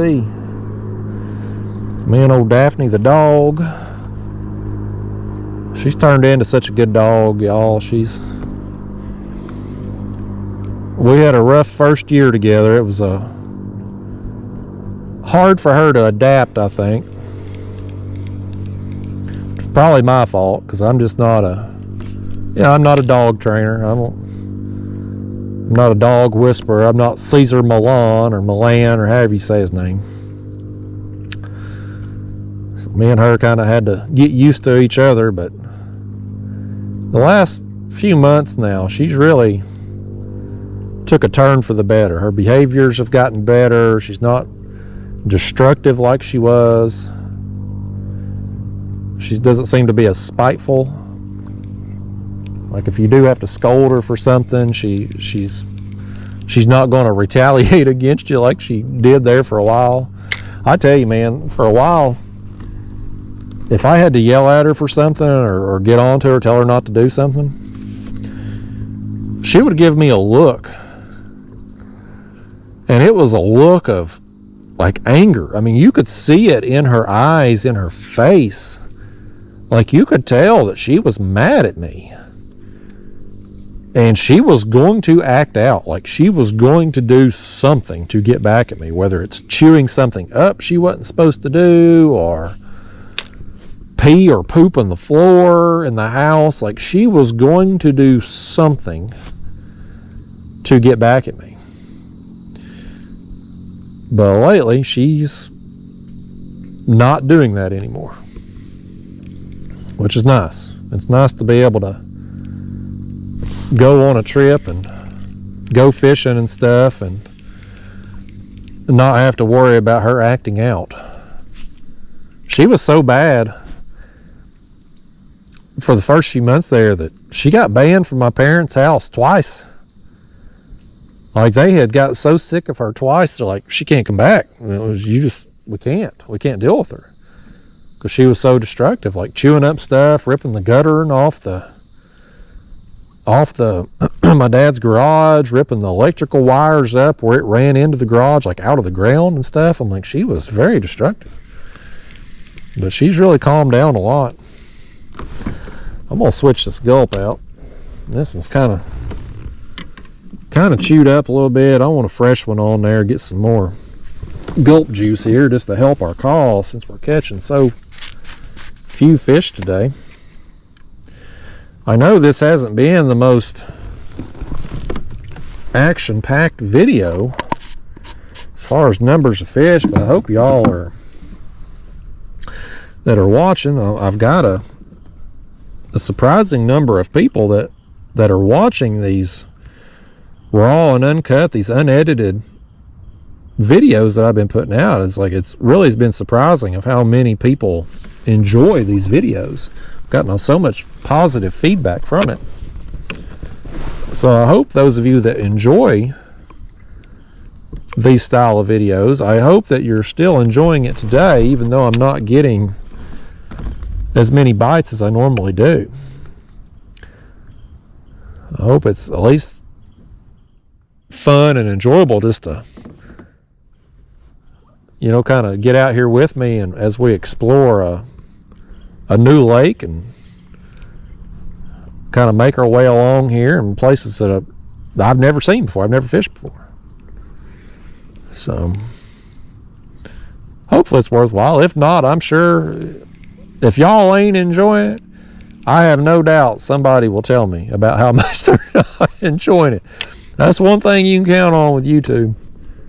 The people, they have no reservations about telling you how they truly feel. So I have no doubt people will tell me. But the fella that does the stats, last couple ultralight videos I put out, there's a fella that watches them start to finish. And he adds up all the fish caught, different species, how many snags I get, how many lost jig heads, all that stuff. Like, he's a statistician on there. It's pretty amazing. It's amazing, one, that he watching the whole video start to finish. You know, these things that are 2-3 hours long. But the fact he's paying that much attention as he watches, very impressive. But in this video here, he ain't gonna have a lot of fish to add up because it's been few and far in between.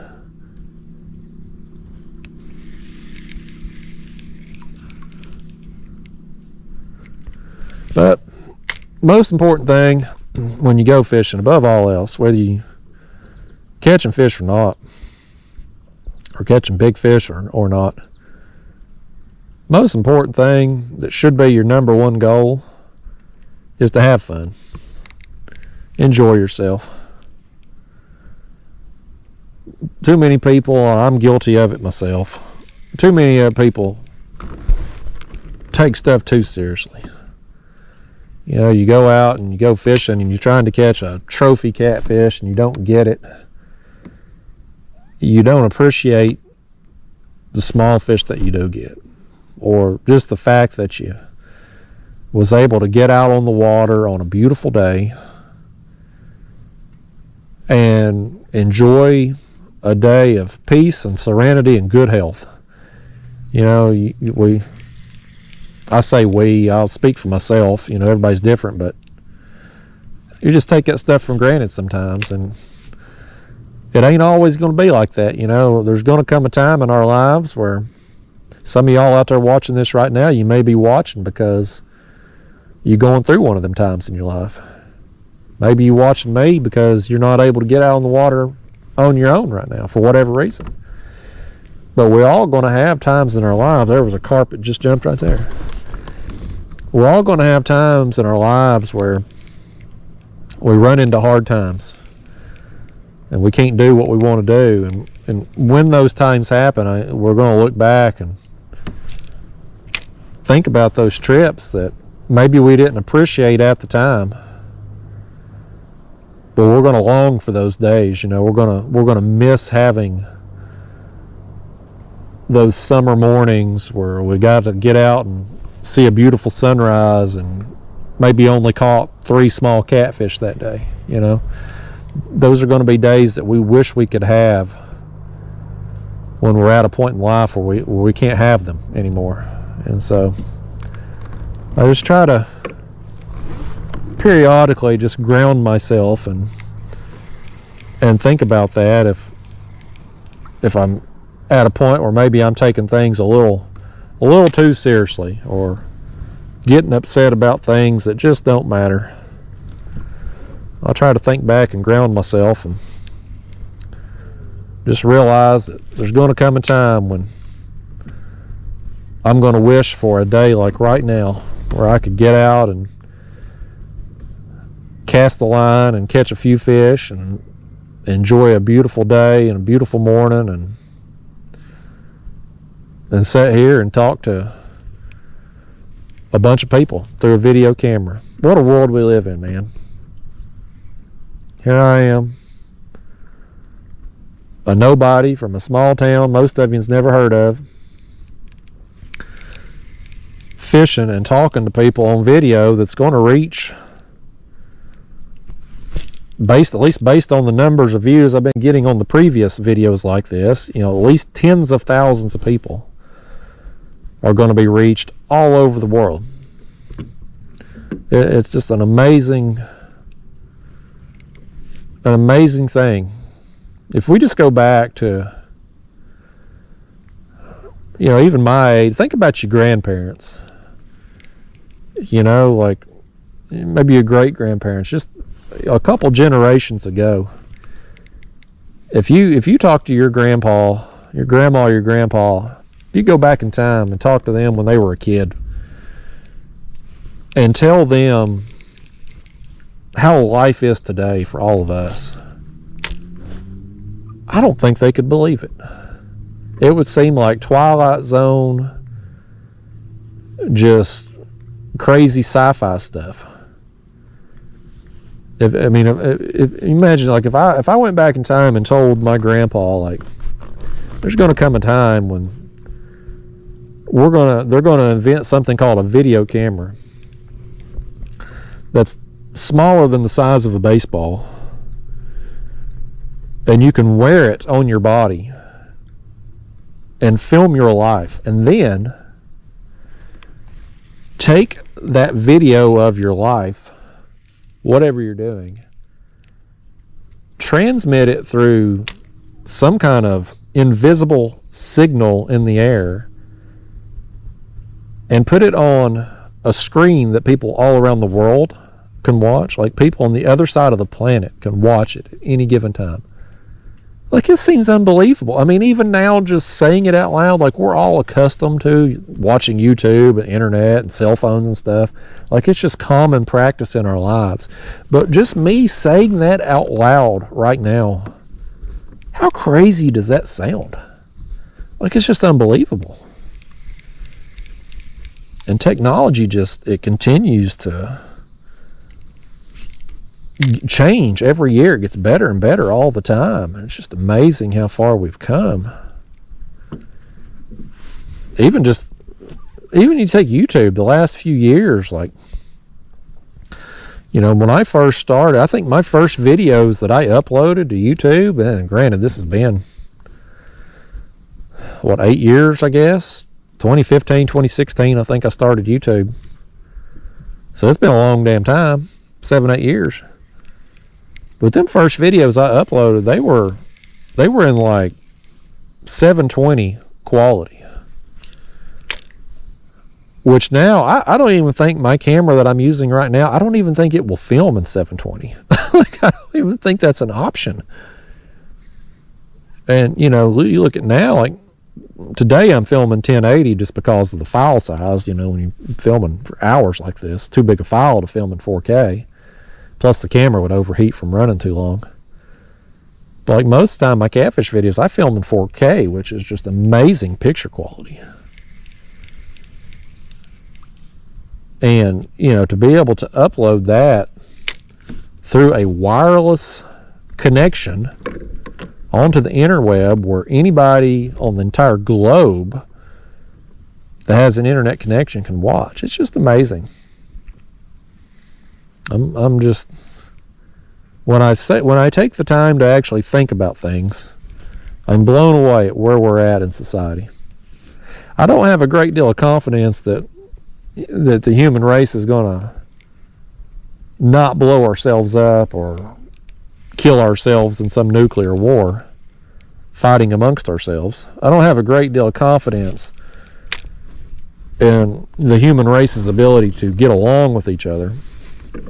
But the things that humans have been able to accomplish to make our lives easier, it's amazing.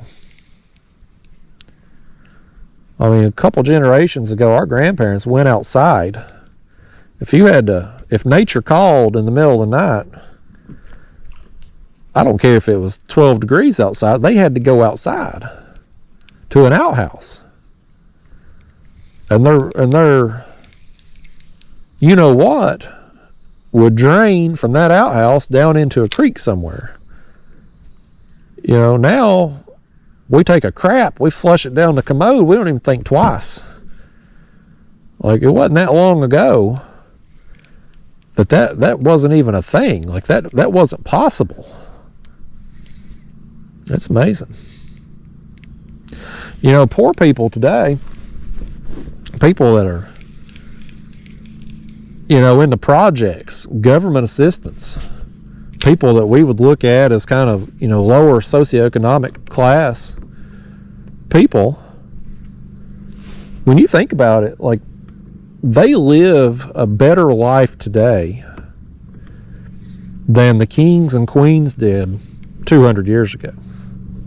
Because you think back, the kings and the emperors, you know, powerful people that ran countries 150, 200 years ago. Like, here's a fish. We finally got us another one. That's a smallmouth right there. That's another one. Boy, he's wound up. Come up here, fish. Make another jump, why don't you? Get up here and do it. You want to jump that bad, do it on camera. Another small jaw. Come on over here, small jaw. I'll land you. I done lost count. Is this number 7 or 8? I done forgot. Another small jaw. Get on out here. But I was trying to say there, the kings and queens, emperors, all that, 150, 200 years ago. Like, yeah, they had a big castle. They had access to food, you know, whatever food was available to them at the time, obviously. The kings and queens wasn't starving back in the day. But they didn't have electricity. When they got sick, they didn't have the modern health care that we have now. You know, so when you look at these people that's, you know, maybe disadvantaged, that maybe don't have a lot of money or a lot of education, and they're living in the projects or something, those people every night, they got a roof over their head,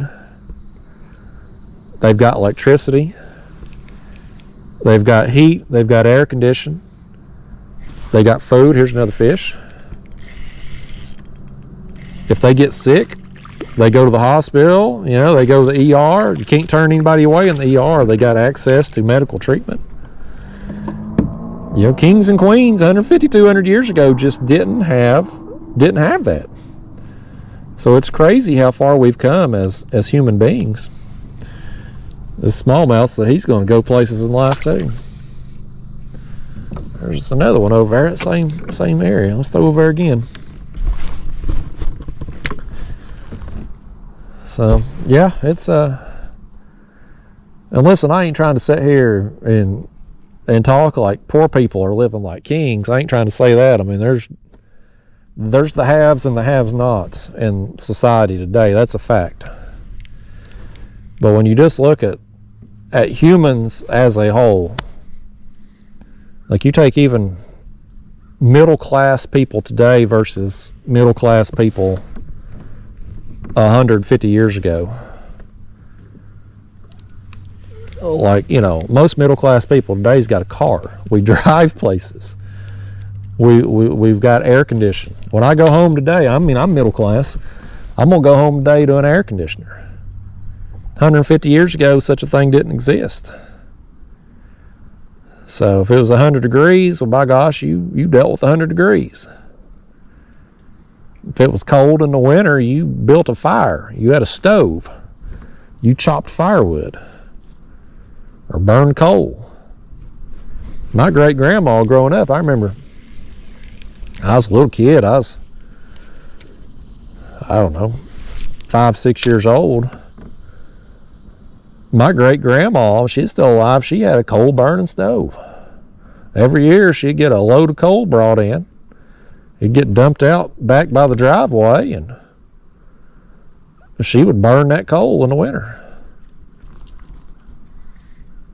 It's just amazing. Amazing how far we've come.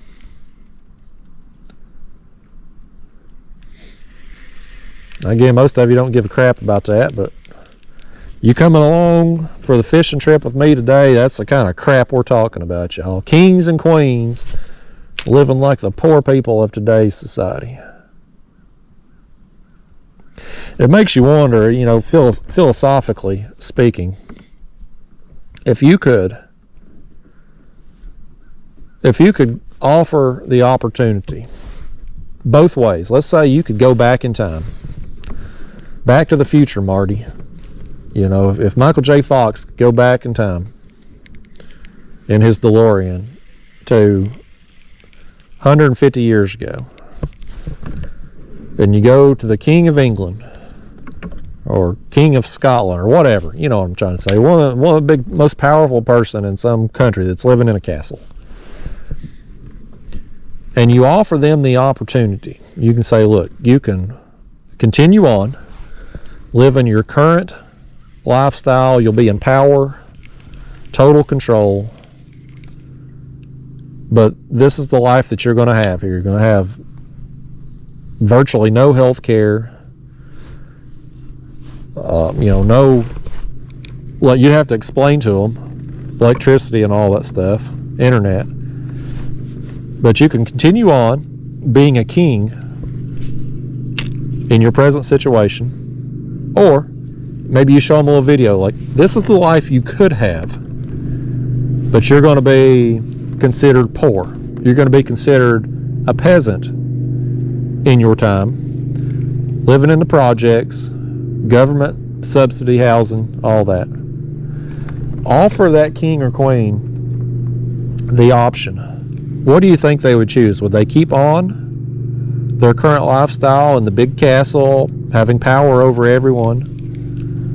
Or would they choose to give all that up to have the modern amenities that we have now? And vice versa too. Like, if you could go into the projects and have a serious conversation with somebody and be like, look, we know you're on hard times based on our current society. Would you give all that up to go back in time and be a king or queen 200 years ago, but knowing that you're not going to have the health care, no internet, no cell phone, no TV? Like, you're going to give all of that up, but you will be in complete control. You'll be in full power, being a king or emperor or whatever. How many of them would take them up on it? Be very interesting. Like, if it was truly possible and people were really faced with the decision, it would be very interesting to see how many people would choose. I don't know how it would shake out. I think a lot of people, just my thoughts on it, just talking off the top of my head here, I think there are so many people in our country today, present time, that are so disgusted with their current lives and so unhappy, just miserable people. I think those people would be likely to give up their current lifestyle just for a change, just to try something different because they're so unhappy with how they currently are. Whereas the people, the kings and queens of 200 years ago, like, maybe you could take a tablet or a cell phone or something and show them the potential life that they could have. Like, you might could show them that, but they're not going to be able to experience it, so they're not really going to know what they're missing out on because they haven't experienced it. All that they're probably going to hear is that they're going to have to give up control, give up power. They're going to go from being a king to being a peasant. So I think they would be less likely to take the opportunity. But it would be a fascinating, one of them philosophical things. It would be a fascinating experiment to run if it was possible. I guess it kind of happens in modern day, in a sense, with the Amish people. Now, I don't know a whole lot about the Amish people other than that they make good leather products and good furniture. You see them at the flea market sometimes. I ain't gonna lie, I do kind of like Amish women. There's something about their bonnets and the fact that they're so conservative. It does something for me. What can I say? Anyway, y'all don't want to hear about that. But to my knowledge, I know there's been TV shows and documentaries about it and stuff. The Amish children, when they reach a certain age, they are allowed to leave the community, the Amish community, and go out into our world and live life. Just go have their freedom. Just do whatever the hell they want. No consequences. And then after a certain period of time, they're allowed to make a choice. Either they come back to the Amish community and live the rest of their life like that, or they stay gone. We got a fish here. What is this? I think that's another smallmouth. Another smallmouth. But I don't know what the percentages are, but I have to believe that most of the people choose to go back to the Amish lifestyle. Because you just don't see that many people. I've never personally met anybody who was formerly Amish and chose not to be Amish anymore. For all the Amish people that I've seen in real life, I've never met anybody in person that was born into it, grew up that way, and chose to leave. So I think a lot of them, I guess the vast majority of them, choose to go back after their time is up. They choose to give up all of the technology and modern amenities that we have to go back to that lifestyle. So that's probably the closest scenario to what I was describing with the kings and queens coming to modern day poverty. But you have to admit though, I mean, like our modern day poverty is not like poverty of 200 years ago. You know, it's different. And I ain't trying to make light of anybody's situation that's on hard times in today's world. But there's resources today, like children today aren't going to starve to death. 200 years ago, if you couldn't provide for your family, your children would starve. And if they didn't starve, that's probably going to die of smallpox. You know, so it's a better time today for sure, at least for children, if nothing else. Because there's so many opportunities for children now. I mean, I remember back when I was going to school, elementary school, middle school and stuff, you go to the cafeteria at lunchtime, half the kids, they get up to the cash register, they'd say free or reduced, you know, because their parents didn't make enough money, like they was able to get free food there at school. So they were guaranteed 2 meals a day, breakfast and lunch there at school, if nothing else. You go back in time 150, 200 years ago, that was not the case. Like if you didn't have food for your kids, well, your kids just didn't eat. So we got, I say all of that to just say that we got it pretty good in life today. Most of us do anyway, and it's easy to complain and get distracted from how good we have it, but we live a good life today. I do. You know, I shouldn't speak for everybody else, but I live a pretty good life. And sometimes I just need to ground myself and remind myself of how good I have it when I'm complaining and carrying on about something that don't matter.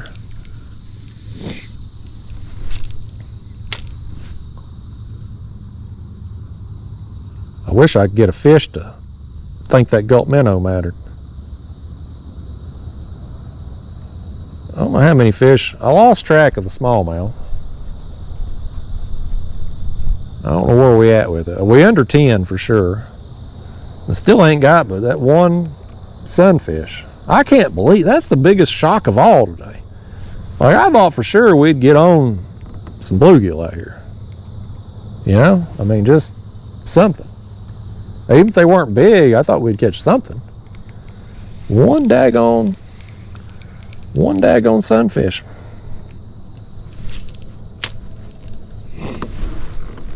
And it may be that I need to be on the other side of the lake for them. I don't know. Who knows? Maybe next time I come. I just didn't want to fish that other side of the lake. It would have been easier. I put in over there, but just with the road noise, I'm looking out for y'all, video purposes. I wanted y'all to have a good day today too. This side of the lake over here has offered a little bit more shade for us thus far. We're about to lose it. But the other side of the lake over there, you can see it's sunny where the direction the sun come up. Here, we at least got a little bit of shade here to our left.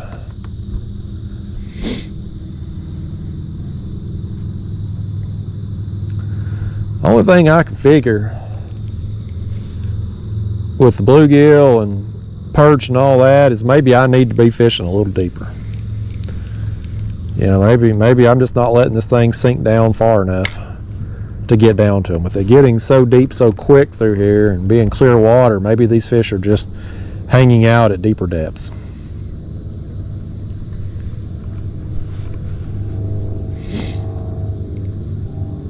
You know, if I was super concerned about catching the absolute most fish possible today, well, it would have been better off for me to bring my other kayak. We could have had the motor, got over here quicker.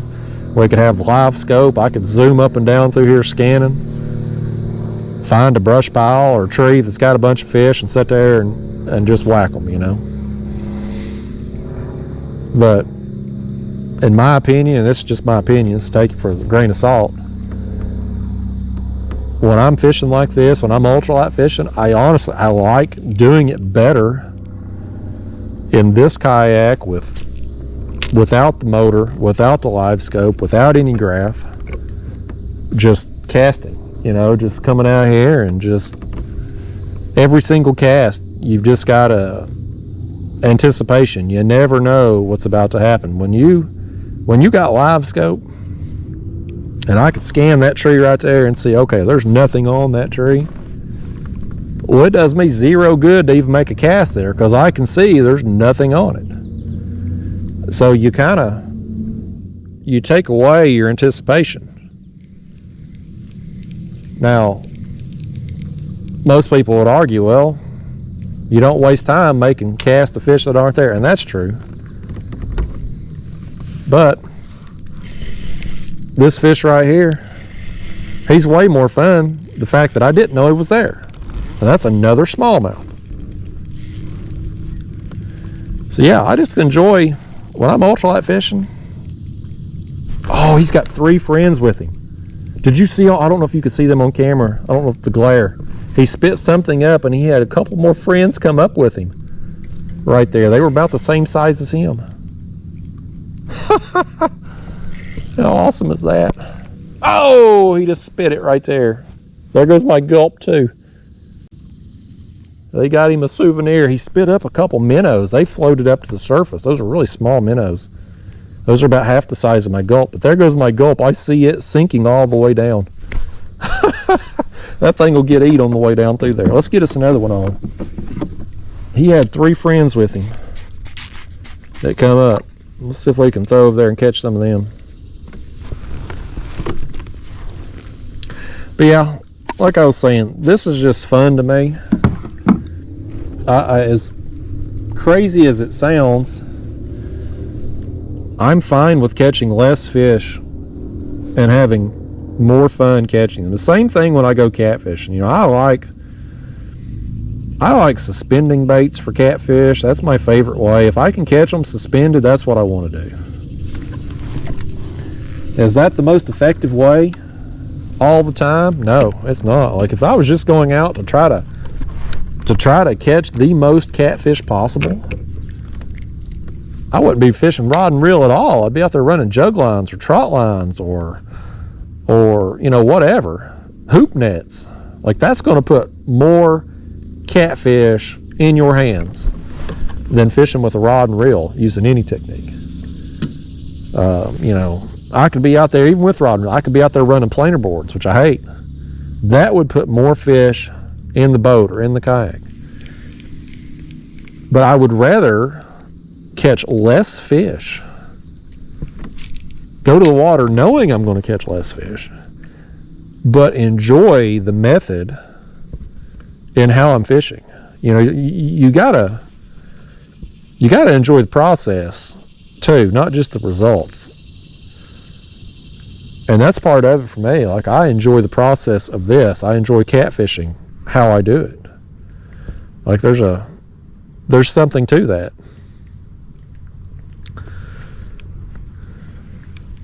Now the live scope, I mean, it has its place.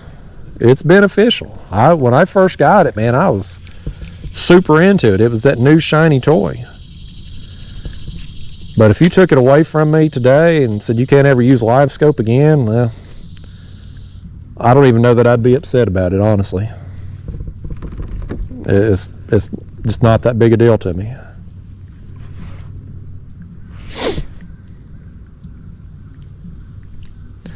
Crappie's the one thing that's the live scope has truly benefited me on. Like, I'm a terrible crappie fisherman. I fully admit that. But I can go out pretty much any day of the week with that live scope, look around, and find me some crappie to catch. If you told me today to go out without any electronics and catch a crappie, I might could do it. I'd have to troll, for sure. But with live scope, I can guarantee I can go out today and catch some crappie. Or I'd at least find them. You know, like over there in Kerr Lake, for instance, when I went to North Carolina, I caught some crappie the first day I was there under this dock. They were beside this dock. When I went back over there trying to reload on bait and stuff after that, I could see them on the live scope. But they were so far up under this dock, you just couldn't. This guy, he had so much crap on that dock between his boat and the other stuff he had around the dock. Like, you couldn't get a cast, you couldn't get a jig to those fish that were 20 feet up under the dock. But I could see them. I could find those fish with the live scope. Whereas if I just come out, no graph, no electronics, nothing, I have no idea what's over there. I can look at this rock, I can look at this tree, I have no idea what's there. The only way I'm going to know is to make a cast over there and see if I get bit. And I'm okay with that. You know, even if there is a fish right here on the corner of this rock, and I throw a cast and I don't catch him, that's okay. I won't even know he's there. You know, where it gets frustrating is when you've got live scope and I see that fish is on the corner of that rock and I make 25 casts to him and can't get him to eat, and then eventually spook him off. Well, that's when it gets frustrating. I see it with catfish all the time. I'll sit out there and just have that thing on, you know, and I'll see fish come up and they'll look at my baits, swim around them, circle around them, and swim on. Won't even touch them. You know, it's like, what have I done wrong today to make you fish not want a free meal, a free piece of cut bait just dangling there for you? So, good and bad with the technology, but it's 100% not needed for this style of fishing. If this is the first video you've ever seen of mine, you're seeing me do this, you see me catch, hell, I don't know, less than 10 fish so far, and where are we at on time? 2 hours or whatever. You probably ain't too impressed with this technique. You know, you probably ain't thinking much of it, but it is a productive technique. I promise you that. You put enough time into this, you'll catch you some fish doing this, and a lot of them.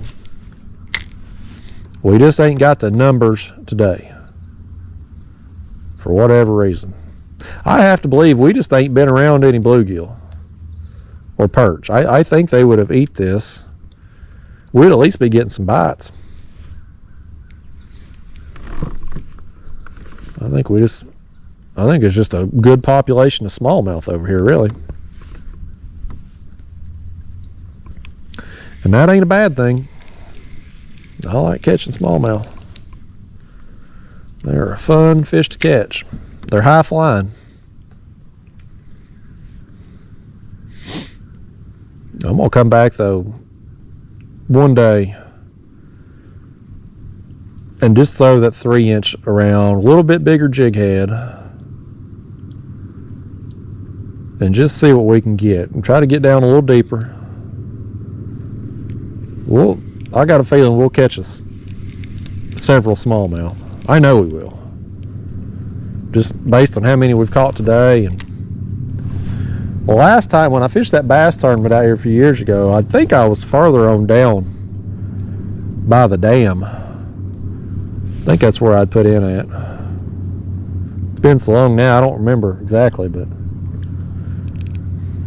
this area here, I ain't never fished here before. This is all brand new water to me. So it's nice to just get out and explore a little bit, and thankful for the fish I've got. They've all been a good time. I just wish there'd be a few more of them. We always want more, no matter how good we got it. Human nature.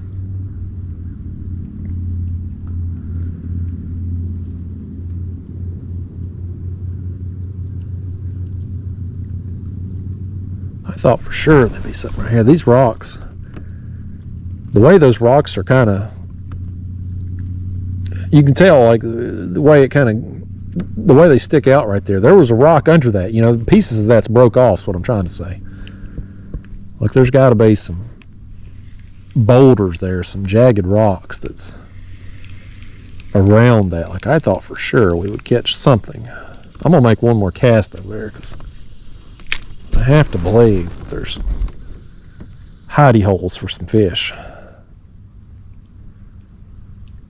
What's above the water will tell you what is below the water oftentimes. I just can't. I'm letting that thing sink all the way down. I can't get a bite there. All right, we'll move along. There's plenty more places down through here that ain't got a fish too.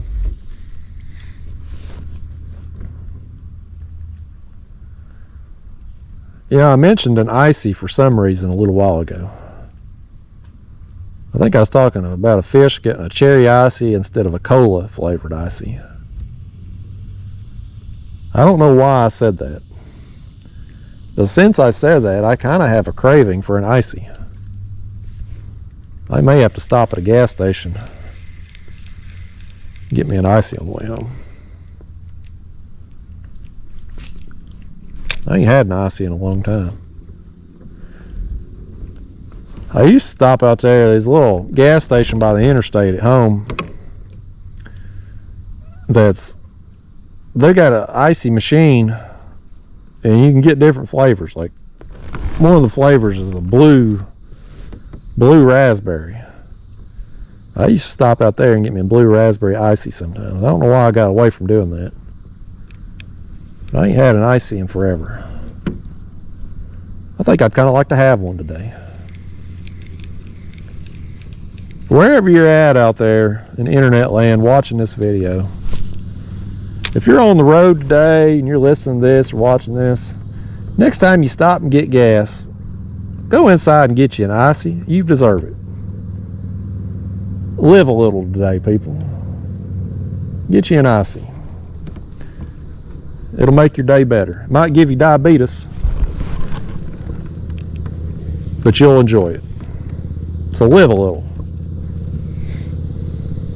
Get you a blue one if it's an option. Don't get the cola though. The cola flavored ices are the worst. I don't know who come up with that idea, but it's terrible. I don't even know what kind of cola they're putting in them. It ain't Coca-Cola. It ain't Pepsi Cola. I think it's that old Kmart Big K Cola. Did y'all ever have any of that? So when I was 16 years old, my first job in high school was at Kmart. I was a cashier. Kmart in Farragut, Tennessee. At Kmart, all the Kmarts now are shut down. I think they went out of business. That whole building where I used to work, it's torn down now. It's a parking lot there now, but it's Kroger's and a few other businesses in that little shopping area now. But I worked at Kmart and I was 16 and cashier, and they had their own line of drinks. It was called Big K Cola. It was their version of Coke. And it was the most disgusting drink that's probably ever been created. Like how anybody could drink that stuff. Mind-boggling. Probably the same people that eat sun chips. I talked about all that on a recent catfish trip, how bad them sun chips are. Like eating a piece of flavored cardboard. The same people that eat Sun Chips, probably the same people that would drink Big K Cola. I just couldn't choke that stuff down.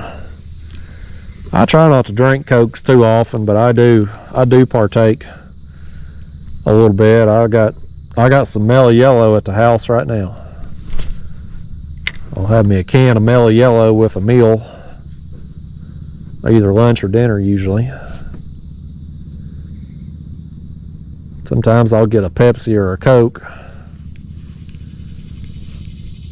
Of all the soft drinks out there, I would say probably Mellow Yellow would probably be my favorite. I know Mountain Dew seems to be the popular. We call them Coke, some of you call them soda. Some people call them pop, you know, depending on where you live. Everything's Cokes here in East Tennessee. Whether it's a Coke, a Sprite, a Pepsi, don't matter. We call them Cokes. But my favorite Coke is probably Mellow Yellow, even though Mountain Dew is probably the most popular. I think Mellow Yellow is better than Mountain Dew, and anybody that disagrees with me is wrong. That's just the way it is. So don't be wrong in life, people.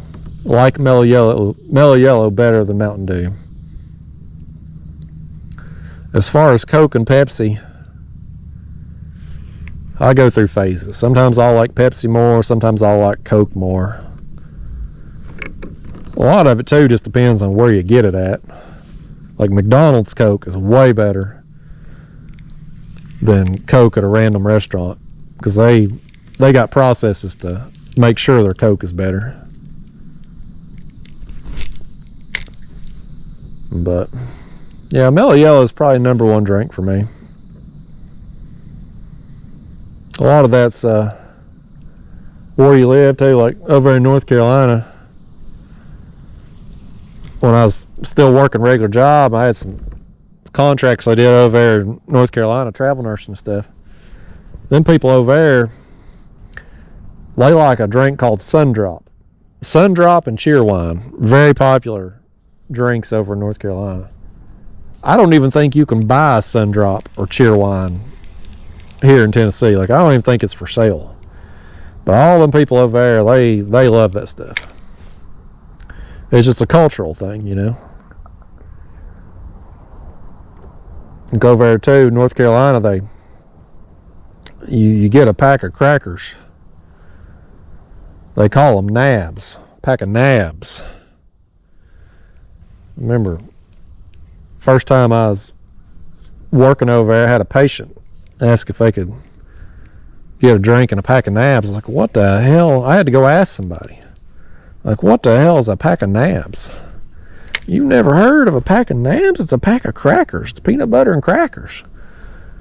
I'm like, why the hell don't you just call it peanut butter and crackers then? Why do you call it nabs? It don't make any sense. But that's what they call them. Nabs. So if you got a hankering for some peanut butter and crackers and you're in the great state of North Carolina, tell them you need some nabs. That fish right there, he didn't want a gulp. He wanted him some nabs. So he said he's going to spit that gulp out and just go get him a peanut butter and crackers, aka nabs. I think that was another smallmouth we had hooked right there. No largemouth today thus far. All smallmouth so far. Finally worked our way over here to another kind of shaded area. Doesn't hurt my feelings at all because it's starting to get hot. Getting hotter by the minute out here. I can feel it heating up higher that sun gets in the sky. Thankfully the wind has kind of backed off a little bit though. I was a little worried about it when it kind of got going there earlier, but it's cut us some slack, which is appreciated.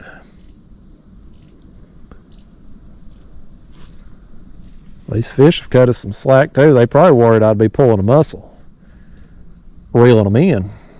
They're looking out for my needs, my health, you know. Can't fault them for that. I wish a big smallmouth or something though would come along and not give a crap about my elbow or shoulder. Just try to jerk it plumb out the socket.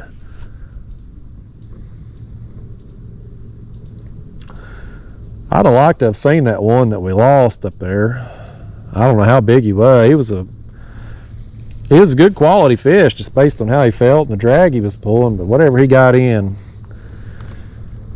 that's one of the disadvantages of using the 2-pound line is if you get run into something, a stump or a tree, you pretty much toast. You're going to break off. There ain't a lot of abrasion resistance at the weaker strengths, but you do catch more fish with the lighter line. I know it don't seem that way today probably. If this is the first time you ever watch me ultralight fish, it probably don't seem like we're getting very many fish, but it does make a difference. You can cast farther with the lighter jigs on the 2-pound line. I think the bait falls differently in the water with the lighter line, so it makes a big difference on how many fish you catch. Maybe not on an individual day like today where we ain't getting very many fish regardless, but over the course of a season, you're going to see a difference in it. I think there's somebody skiing down here. Am I imagining that? There's definitely a boat. I think they're pulling somebody behind them. I hope that ain't the case. If they are, I hope they stay down there. That's the first person I've seen on the water today. I didn't think this place got much traffic at all. I never hear anybody talking about it. The local bass club came here one time and had that tournament, but I just don't think people fish here very much. I don't know if it's just because it's not as well known, if it's just because cell service is so bad. Maybe the overall quality of the fish here just ain't as good as Fort Loudon or Watts Bar or Melton Hill. I don't know. Oh, done it again, y'all. I've done it again. I've snagged something here. Let's see if we can get it back. I didn't set the hook in that one too hard. Maybe we can. Ain't no way in hell any of you's gonna set through and me retying again. I know you'll fast forward. I know you will. Let's see if I can get over here and get spun. Bear with me a second. We're doing some parallel parking here along the bank. I can't parallel park a car for diddly poo, but I can work this kayak pretty good.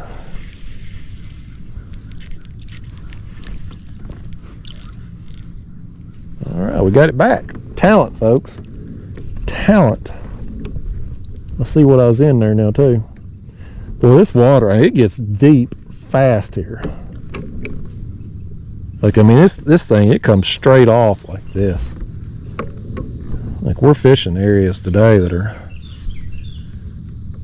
much deeper than what I was thinking. I wish we'd come across some trees that were kind of sticking out in the water, like creating a roof for fish that are out over deep water. Maybe they could get up under there, and that would be nice. It'd probably bring them higher up in the water, maybe. If these bluegill and stuff, if they're hanging out on bottom, we could be 15, 20 feet of water, maybe further deeper than that here where we're sitting at. So that may be part of our malfunction today. We'll keep plugging along though. We're going to stay the course. It's an educational thing, if nothing else for us. I had one on right there. I don't know what he was.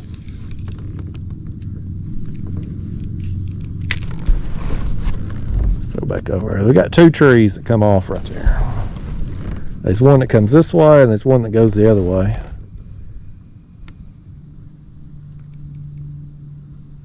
Something had hit us there. Throw over again. I'm stubborn like that.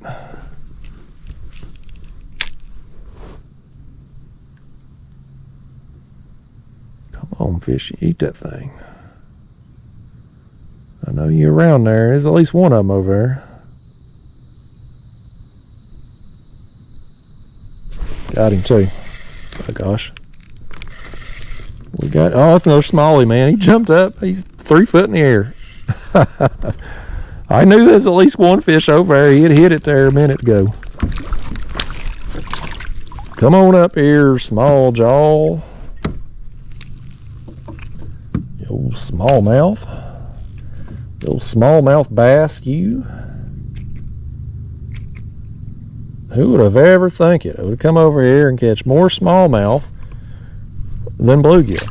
He's bouncing around there. We got any water on the lens? I think we're in good shape. Y'all still looking pretty good there. What do you think? You want to make another cast over there right quick? See if he had any friends and family? Let's just see. Let's let that thing sink down into that tree.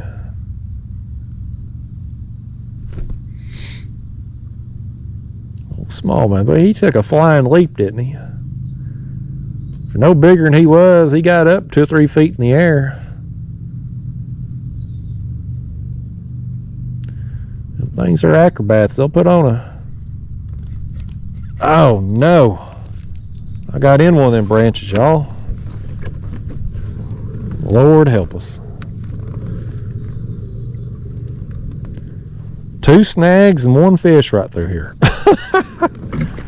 Hopefully we're gonna work it free. If there is any more fish over here on this thing, we about to spook them. That's all right.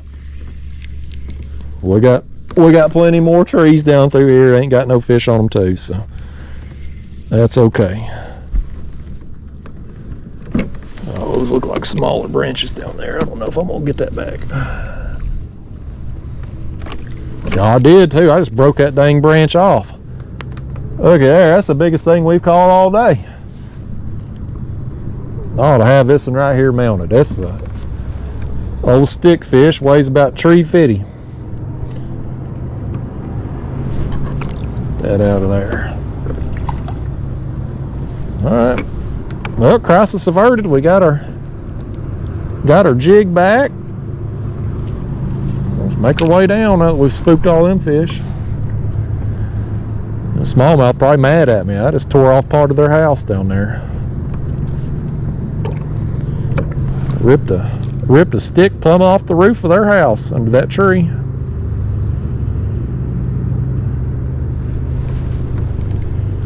There goes some more of them motorcycles by.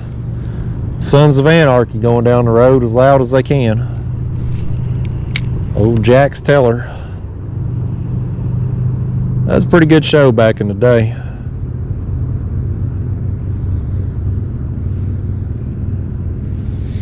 I ain't really watching nothing right now. Watching a show called Heels, which is a show on Stars. I don't have Stars, but I bought the season. Here's a fish. Oh, he let it go.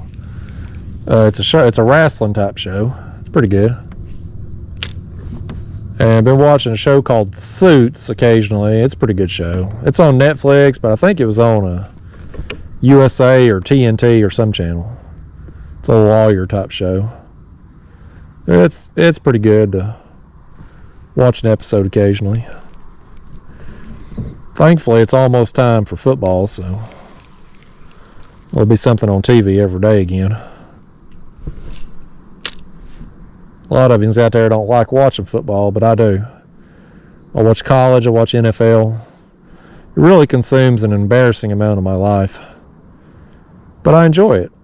So, if you're going to spend chunks of your life doing something, it might as well be something you enjoy.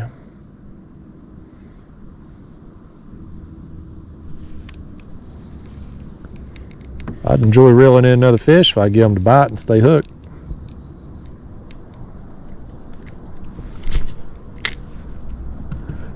terrible cast right there. We ain't gonna catch nothing on that, but I'm gonna let it sink down anyway, just to disguise the fact that I made such a terrible cast. You know, I'm gonna, if I made a bad cast like that and I instantly reeled it in, it would be acknowledging defeat. It would be acknowledging to you people watching, 3 of you still at this point who are still around, I would be admitting to you that I made such a terrible cast. So I had to work that cast all the way down, knowing damn good and well I wasn't going to catch anything with it.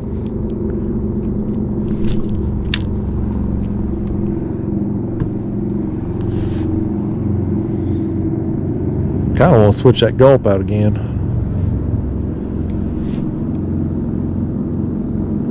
May do that here in a minute. Looks like we got some more shaded area to work. Looks like this area kind of goes here to the left. We might can stay in the shade a little longer. That'd be nice. It's a big difference now that I've got over here away from that sun. You can tell the temperature change. And this water, like I said, I don't know the exact temperature of it. Honestly, wouldn't change how I was fishing, even if I did know, but I can tell it's significantly cooler than the lakes that I normally fish.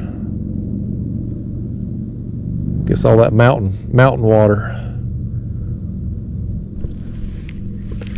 probably keeps it cool through here.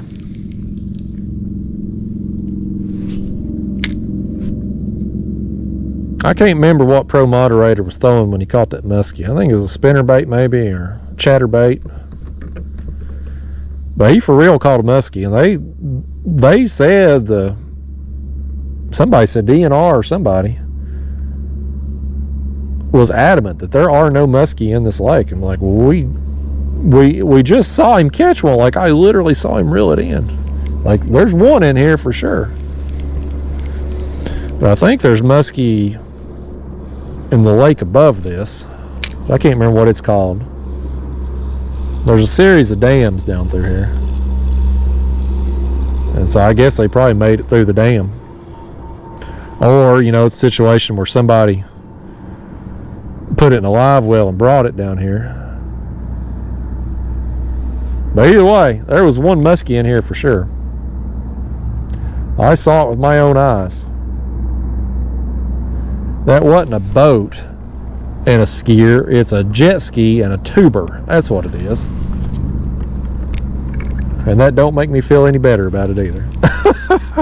I didn't want to see no boats or jet skis today.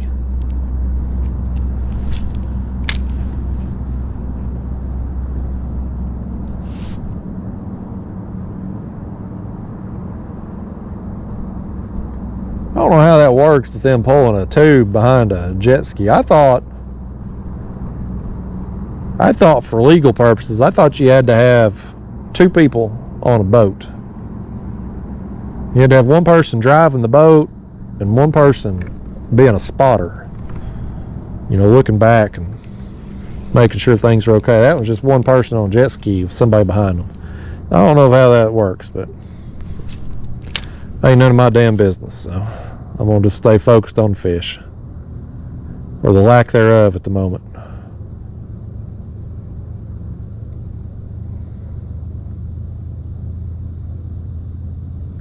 What we got around here on working our way over here, there ain't no wind over here, man.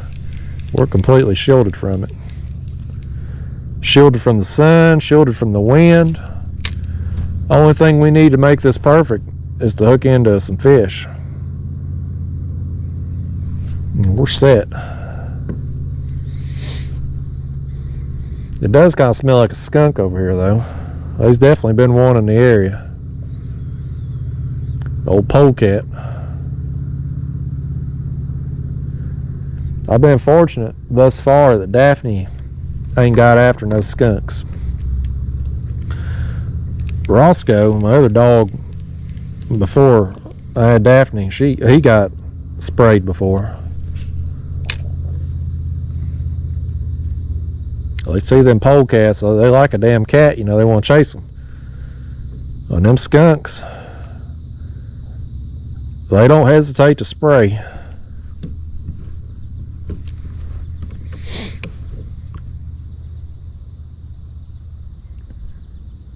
Unfortunately, Daphne ain't got after him. The only thing she gets after is piles of crap. If she comes up on another animal's crap, you can better believe she's going to roll around in it.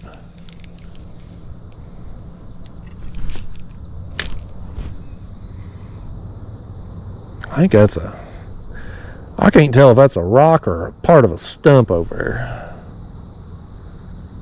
Either way, we're going to make another cast a little bit closer to it. And I get this one in.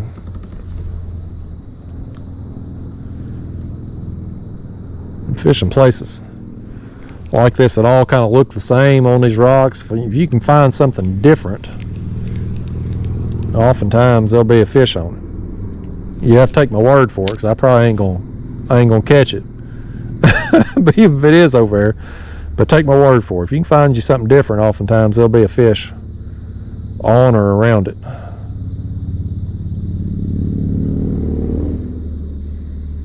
Ain't getting none that time. Try and let that jig sink down a little further, you know, let it get a little deeper. I do want to switch this Gulp out though. I think it's been a while. All the flavor and the juice there is probably long gone out of it by now. I'm going to just toss it down there and get us another one as I about put that hook in my finger when my hand hit the line. At least these hooks are so small, when you do accidentally hook yourself, it ain't crippling like it is with some of them bigger hooks. You get a big 10-aught size catfish hook in you, you've ruined your day.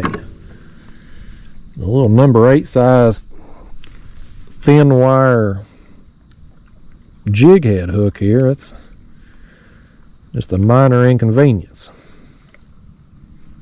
About like a little bee sting or a daggone mosquito bite. Man, them mosquitoes, I went out last night. I was walking Daphne over along the walkway over there at the lake, and it was right around dark.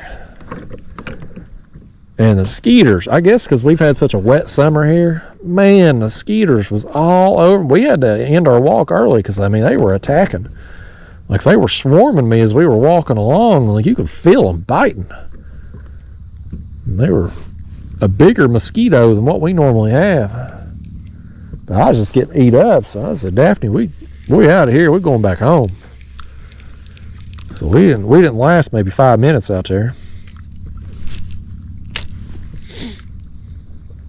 I guess it's just because we've had such a rainy, wet summer. It's just made a breeding ground for these mosquitoes. They've multiplied. I don't know where I heard that, news or podcast or something. It seems like they were once upon a time talking about getting rid of mosquitoes by introducing a new mosquito that would breed with them and cause the baby mosquitoes to be sterile. I had heard that once upon a time, and I don't know the truth to it. Could have been fake news. But I don't know why they wouldn't do that if such a means to do it exists, you know, because I don't know, you know, most animals, insects, they all have a place, they all have a purpose, you know, they all accomplish something. I can't figure out for the life of me what mosquitoes do that is of any benefit to any species. Like, if all the mosquitoes disappeared, what would happen to the ecosystem? Would something bad happen? I mean, like, would bats go extinct? Because they apparently eat a lot of mosquitoes when they fly around at night. Like, they eat a bunch of bugs. Maybe it would damage them somehow, but like, otherwise, like, what purpose do mosquitoes serve that is of any benefit to humans, plants, animals, insects, anything? Like, I can't figure it out. So they're one species that, if we could eradicate them, I'd vote yes for it.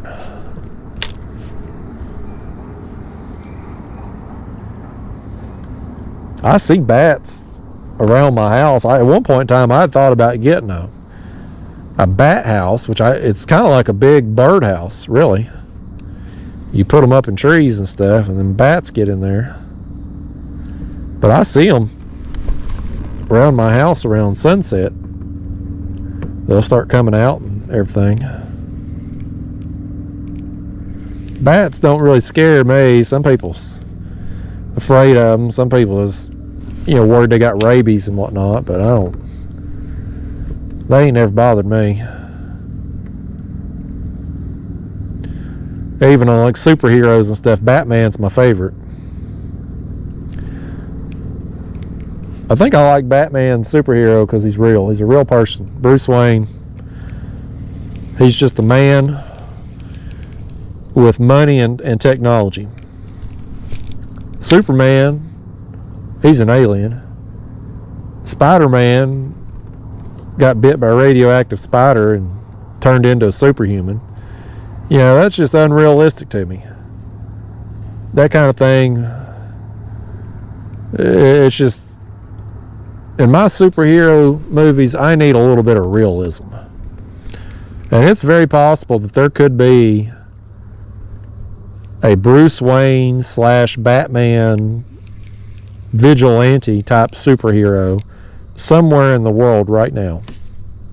Like, he could exist. Now, obviously, he's not going to jump off buildings, land on concrete, and live. That's not going to happen. Here's a fish. This is a better one right here, too. This is the Batman of fish right here, he said. Still don't know what he is. I think it might be a bass.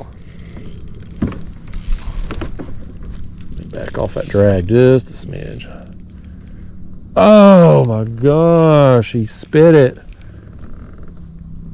Oh.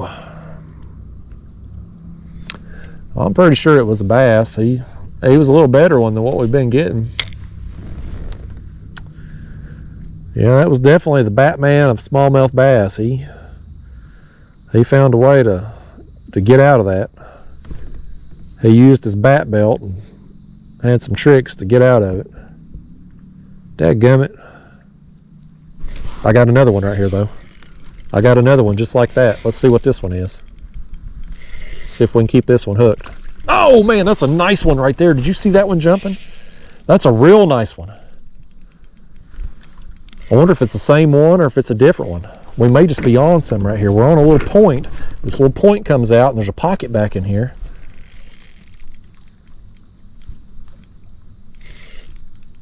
Either way, whether it's the same fish or not, this one's a nice one. This one's bigger than that other, that first big one we landed that was 15 inches or so. Nice, man. Love it.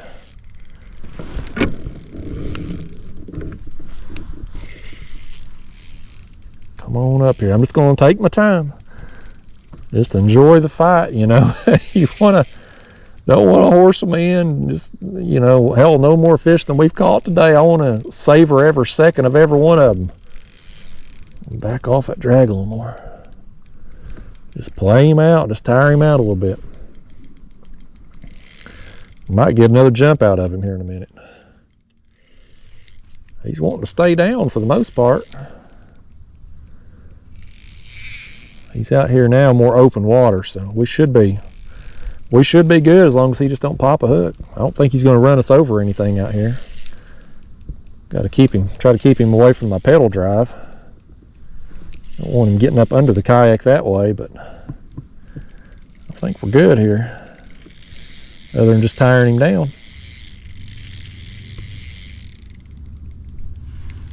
This is fun, y'all. You hook one like this on the Ultralight, man, this is worth coming up here for this right here.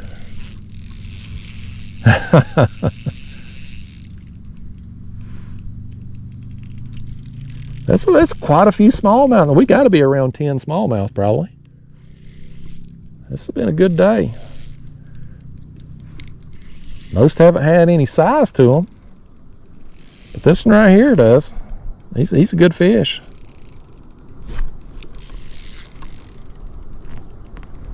Come on up here, fish. Make you one more jump, why don't you? We'll definitely put this one on our board. Oh, small jaw, come on over here, good buddy. I want to land you. He threw our gulp off. That's all right. No, it's still on there. It's still on there. Got him. Nice, y'all. Nice smallmouth right there. Look at that, man. Check that out. That's a chunky fella right there. We still got our gulp on that hook too. He just knocked it down a little bit. Nice. What a battle he was on the ultralight, man. That's so cool. Let's see if we can get him here on our board. This one's the biggest one of the morning that we've landed anyway. Well, he's not as big as I thought. He's 15.5 inches. Chunky fella though. Nice. Nice smallmouth right there. Get on going, buddy. We're gonna throw over there and try to catch your friends over there.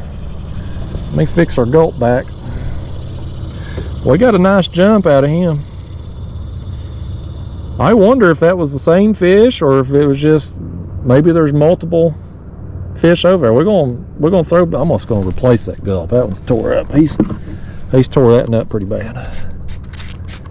Nice though. That's awesome. And you know what's funny? You know, we're out here. We're throwing a 1-inch gulp. We're just out here having a good time, you know. We're trying to catch whatever. Didn't come over here looking for big smallmouth today, just hoping to get some bites. But now we've got 2 fish in that 15.5-inch range. Most of these local bass tournaments that score 3 fish in the local clubs, most of them, hell, they're won with 48, 50 inches, you know, on 3 fish. We ain't that far behind. If we had one more fish like that or a little bigger, we would potentially be in contention in one of these kayak bass tournaments at a place like this, you know, with a damn ultralight rod and 1-inch gulp. Something splashed over yonder there. We'll make a few more casts right here. It's definitely, you know, you don't need a graph to see that there's a point. It comes out right here, and you got an opening, which I don't know if this is a creek or a cove or whatever right here. We're going to work back up in there in a minute. Put that, either that 1 or 2 smallmouth there, whatever it works out to be, they were hanging out right there on that point.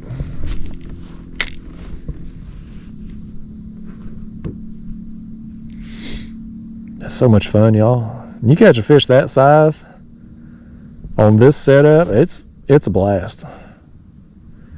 Especially when they come up jumping like that. When they come up 2-3 feet in the air, that's exciting. It's one of them things you need to experience in life, folks. If you got the ability to go out and try it, go do it, because you won't regret it. That wasn't a fish. I'd set the hook on a rock or a stump or something right there.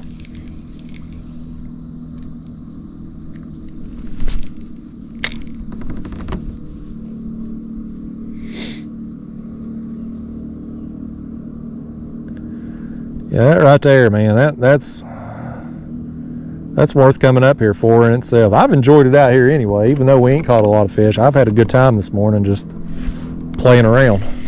Right here, we got another one. We're on some smallmouth right here, man. Oh, I lost him too. Tighten my drag back up. That's 3 bites right here. There's got to be a school of them right there.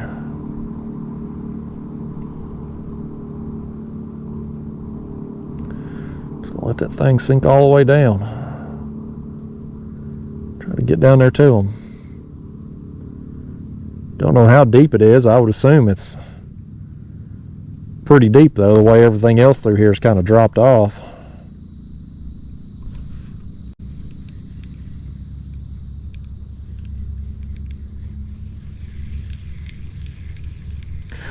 And that right there too, that smallmouth, 15.5-inch smallmouth. If we were using normal bass tackle with, medium heavy rods and 15-20 pound line and jerking that fish in, horsing him in, I promise you it wouldn't have been near as fun as what we just had on this. The fight on that heavier tackle would have lasted 20 seconds, 30 seconds at the most. So I don't know how long it lasted with this, but it feels like an eternity when you're just hanging on,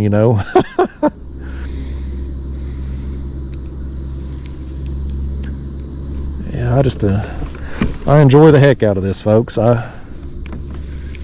having a good time out here today. Definitely want to come back and target smallmouth specifically with the bigger gulp.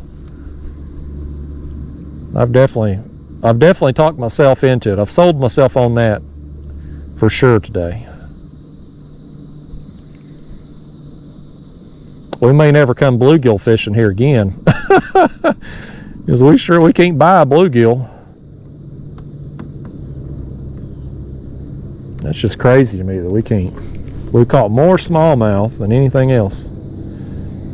Like it don't necessarily surprise me that we've caught smallmouth, just with the terrain and stuff.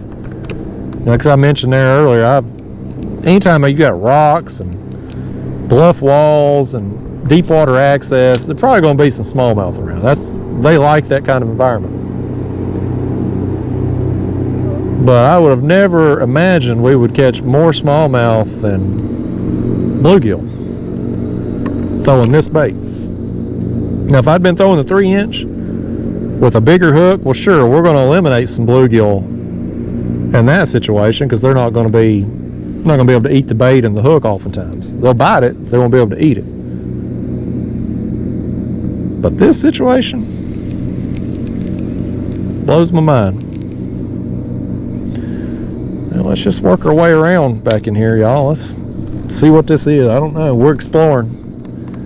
It's either a creek or a pocket, but either way, we're going to fish it. We're back in the sun here now. It's beating on my face. Hopefully this camera will stay running. We might be low on battery too. Where we at on time? We're 2 hours and something into this video. We're probably running low on battery. I got my battery pack, and I got a battery in the camera, so we'll see. If it shuts off real quick, you'll know the damn battery died. We won't be completely raw and uncut, I guess, if we got to switch batteries, but either way, we're going to try to keep it going. Work our way up in here, see what's going on, see what this is back here. It don't look like there's any water movements. I don't think it's a creek. I think it's probably just a little pocket, but we'll find out.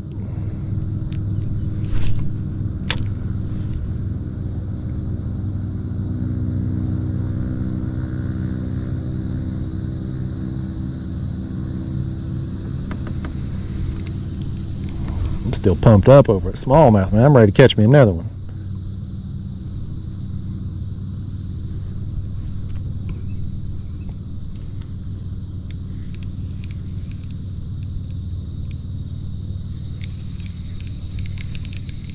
Hear them jar flies in the trees too. At least that's what I call them. I don't know what y'all call them. I don't know the actual name for them. Just the sounds of summer here in East Tennessee.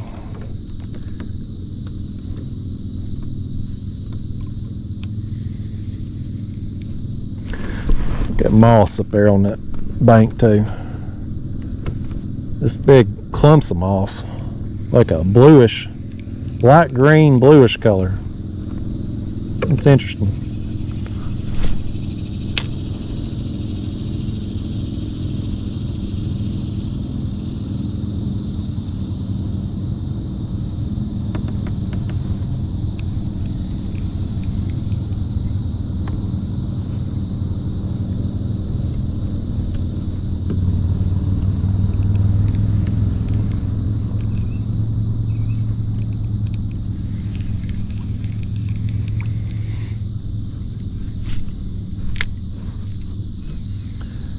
can't tell that tree over there if there's any depth to it or not. We may be working real shallow back up in here for all I know.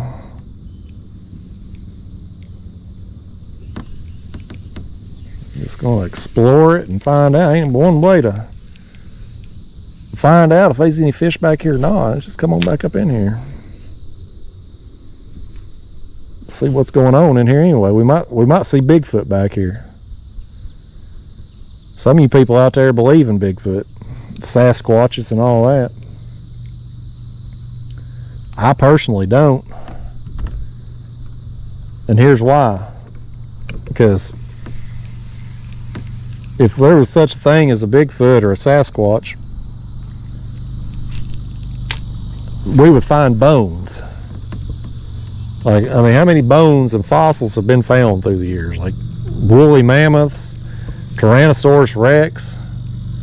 Like, you mean to tell me we found all these dinosaur bones, but we ain't found not one skeleton of a Sasquatch anywhere? Them things ain't living forever. Nothing lives forever. Except cockroaches. They can survive anything, but you know what I mean. So I just don't believe in Sasquatch, but you get back in a place like this, all secluded and stuff, you never know. You never know what you're going to see.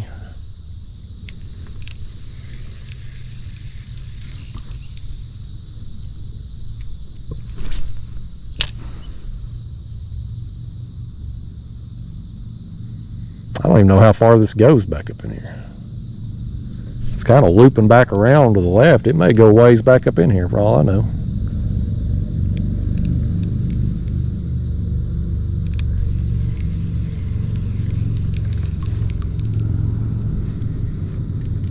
Clearly some smallmouth on that point, though. They come up on that point, makes you think that they would probably work back up in here to feed. And I don't know what the predominant forage species is in this lake. I don't know if it's... I've not seen shad flipping back up in here anywhere today. That one smallmouth had spit up those two, looked like two minnows. But I don't know what kind of fish those were. So I don't know if they're shad in here or what. It's a mystery, but either way, our gulp, I mean, it's just a small fish-like bait, and so that's just nature. Big fish eat small fish, so we're representing what they eat. It don't matter if they're eating shad, if they're eating minnows, bluegill, whatever. Our bases are covered with this bait.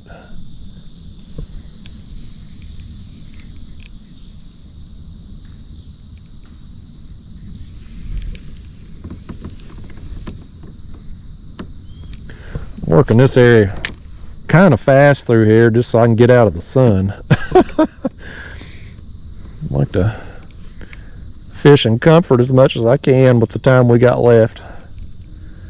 I ain't going to fish too terribly much longer as it gets hotter and hotter. Just trying to just work my way back here. We get back in the shade again.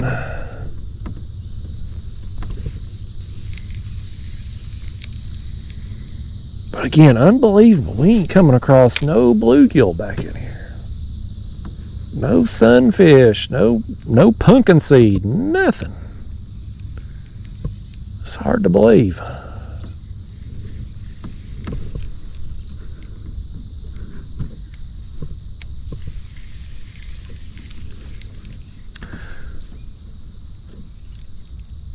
Get my line all. What we got? Okay, there it is. Got my line all wrapped around my rod tip. We got a bug in my face. Y'all hear that thing buzzing around?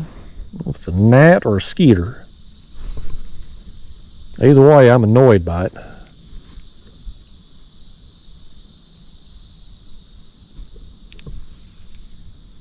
I think I see a turtle underwater over there into that tree. He thinks he's hid, but he ain't. Boy, these gnats are terrible back here, man. They're buzzing all around my face, trying to get in my eyeballs. What the hell's wrong with these things?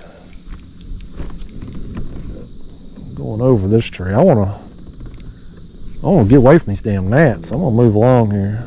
I wanna see what's back here. If this is a creek, is it a pocket? I just wanna look back here and see what's going on. Well, we're gonna get away from these damn gnats, man. They're terrible. I can't tell what this is. It ends right here. It may just be like runoff from the hills or something. There ain't no water flowing into it. Y'all see my arms waving around the damn camera. It's these bugs trying to get my eyeballs. Dadgummit. That's another reason Bigfoot can't exist.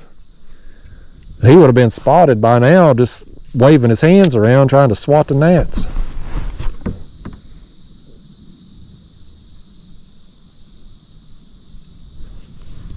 We got something right here. What's this? Oh my gosh, we got a bluegill. That's another sunfish. Either way, we got us one. I'll be doggone. We're gonna throw that in the cooler too. We ain't got, that's 2 total for the trip now. These bluegill, they're hiding back here protected by the gnats. They said ain't no fisherman gonna get back here after them with all this mess going on, trying to attack eyeballs and stuff. I don't know what makes gnats want to try to fly into your eyes.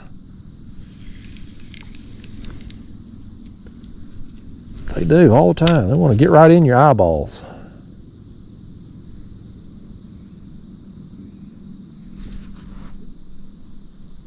We've come a long ways looking for that bluegill, ain't we? We're getting out of here. We're gonna turn around here, y'all. I can't fish in peace with all these dang gnats buzzing around my head. I hope they're annoying the hell out of you too. I hope you can hear them on the video, because if they're gonna annoy the hell out of me, I want them to be bothering you too. I want us both to suffer in misery over these dang gnats.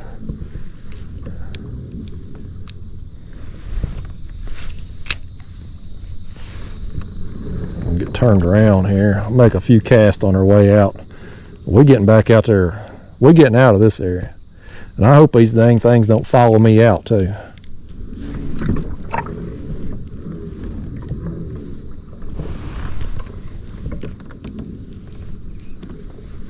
I just want to make a few casts. I wish I could fish this area in peace, because I'd like to get up under here and make a few casts up in this area. So there's a lot of debris and stuff coming out. Like if there was going to be some bluegill around, it seems like this would be a ideal place to catch a few. But all I'm gonna catch is a gnat to the eyeball. I'm gonna get a bug in the pupil here if I stay back here much longer. Gosh dang it.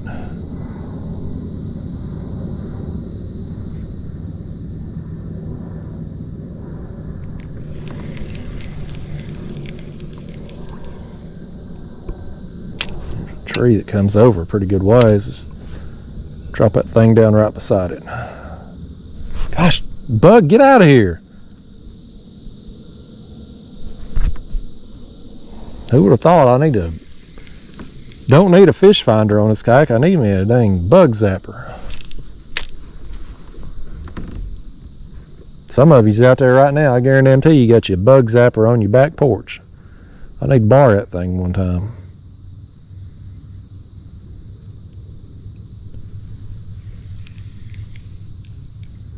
I'm surprised they don't make maybe they do. They need to make a bug zapper for kayaks. That'd be a great idea. Something to attach on a pole. You can maybe stick down in a rod holder behind you and have that thing kind of just above your head. So all them gnats that want to fly in your eyeballs, they just go into that bug zapper and electrocute themselves. That's a great idea. If any of y'all out there got any technical abilities, if that product doesn't already exist, you need to invent that for me. And if it does exist, I'm gonna need an Amazon link, so I might be willing to make a purchase. These gnats have done cost me some money today, so I'm willing to spend right now on a bug zapper that's made for kayaks.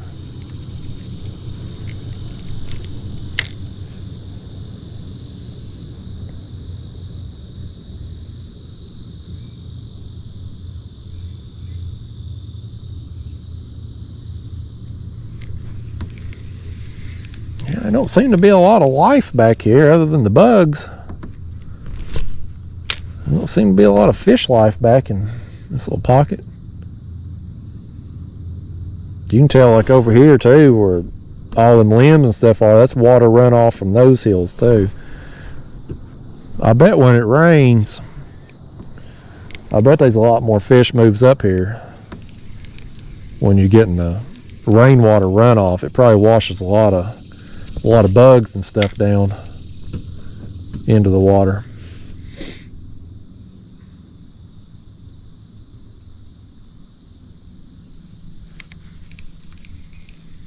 We get back out of here, out of this pocket, we're going to make a few more casts on that point. We've been gone a few minutes. I'll let it rest a minute. We're going to throw over there again and see if there's any more smallmouth that want to play. If they want to play with me, I'm willing to play with them. I'm willing. I ain't willing to play with these gnats trying to get my eyeballs and stuff. I don't want to jinx it, but I feel like we've kind of left them behind us here.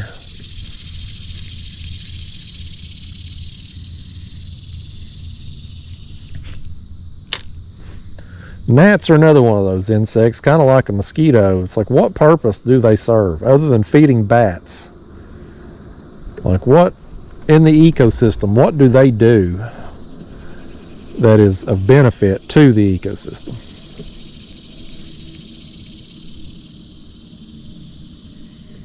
Of course, some could probably make the argument about humans the same way. Like, what do we do as humans to benefit the earth, you know, the ecosystem? I heard a thing one time, this is pretty brilliant, really, that humans are like cancer to earth. Because if you look at earth from afar, you know, like outer space, the most populated areas, human-wise, of Earth are in the worst conditions. You know, from the ozone layer to, you know, destroying natural resources, forests, and, you know, paving roads, destroying the rivers and all that, and streams. Like, humans do a lot of damage to the ecosystem. So, is that? I'm snagged. It kind of gives for a second there. I thought that was a fish. I've snagged on something here. Hopefully we get it back. I set the hook pretty good. And oh, look at that bass. Can you see that right there? I just spooked him out. That was a nice largemouth. That thing had to be 4 or 5 pounds. That's a nice largemouth right there, man. Okay, we got our jig back. I done spooked that fish off. Man, y'all, I don't know if you could see that with the glare. That was a nice one. We haven't caught a largemouth today, but that was a dang good one right there. I wish I hadn't got snagged. Who knows if I'd have caught him, but I probably wouldn't have spooked him if I didn't get snagged. We'd at least had a chance at him. Dang, that was a nice one.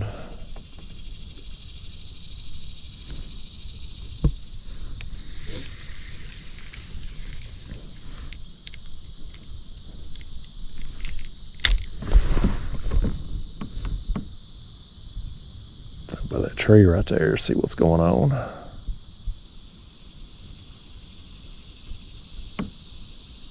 Nothing. is happening there. I see another piece of that, either that tree or another one that's right there beside us. Throw over by it too. That largemouth was up pretty shallow before he swam off.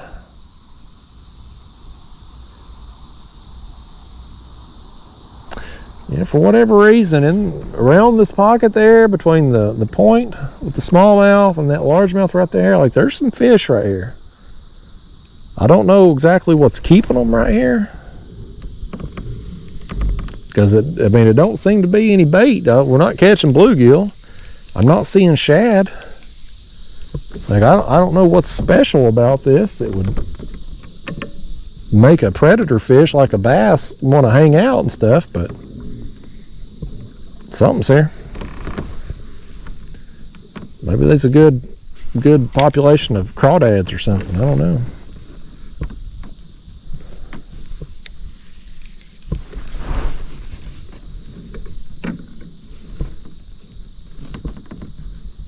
Look at this right here. Can you all see that baby turtle right there? That is a tiny thing. He's about as big as a quarter. That's a newborn right there.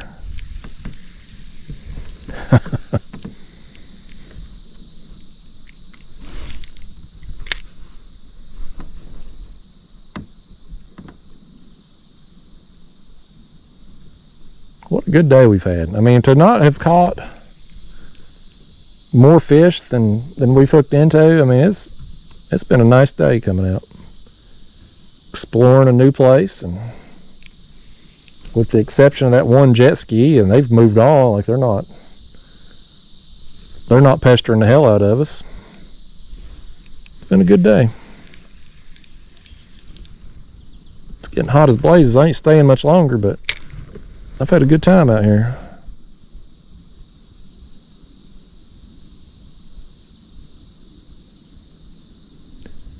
I'm about to come back over here and fish this point again, though. I have got to make a few more casts over there to see what we can get. If anything, them fish may have moved on, they may not bite. Who knows, but we're going to try. We can't come back out of this pocket and not at least try to do it.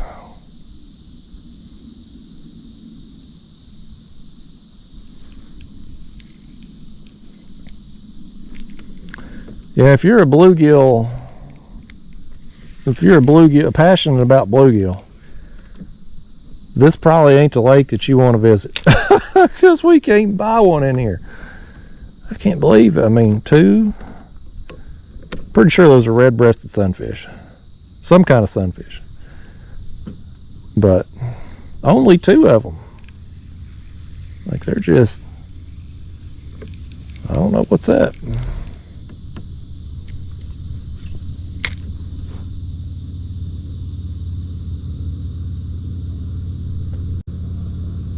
Things sink down around the tree. I don't want to get it too far down in them trees. We don't want any more snags. Lord knows if that thing hits a branch, I'm going to set the hook in it as hard as I can.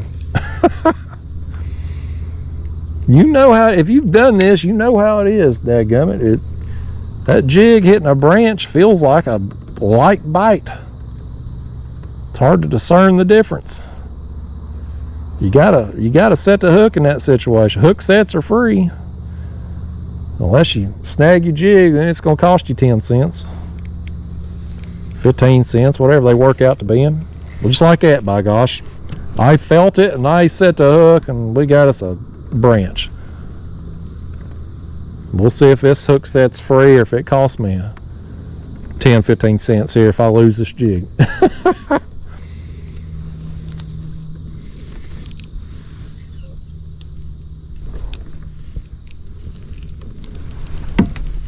Come on out of there now. Come on out of that. All right, we got it. We got it back. All right, well, I done spooked anything that was potentially over here, so let's go hit this point again. I'll tell you what let's do too. Let's hit it from a different angle. We'll hit it coming from the other direction this time.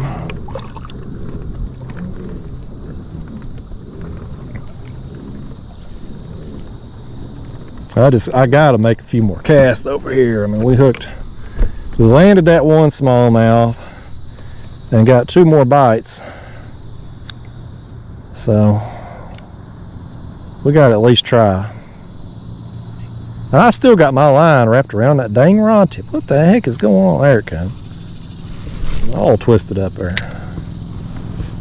I just switched my line out last night too.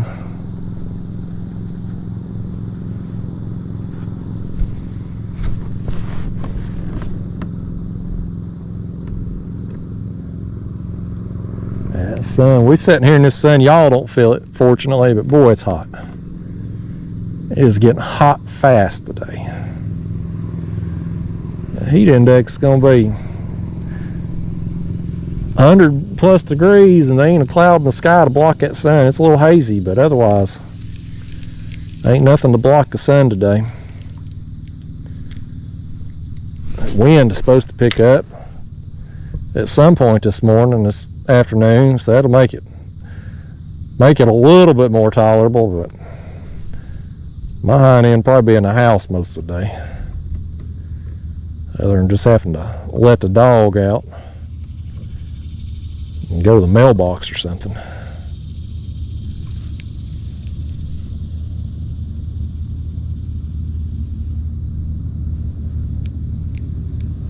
Some more danged old Sons of Anarchy going by over there.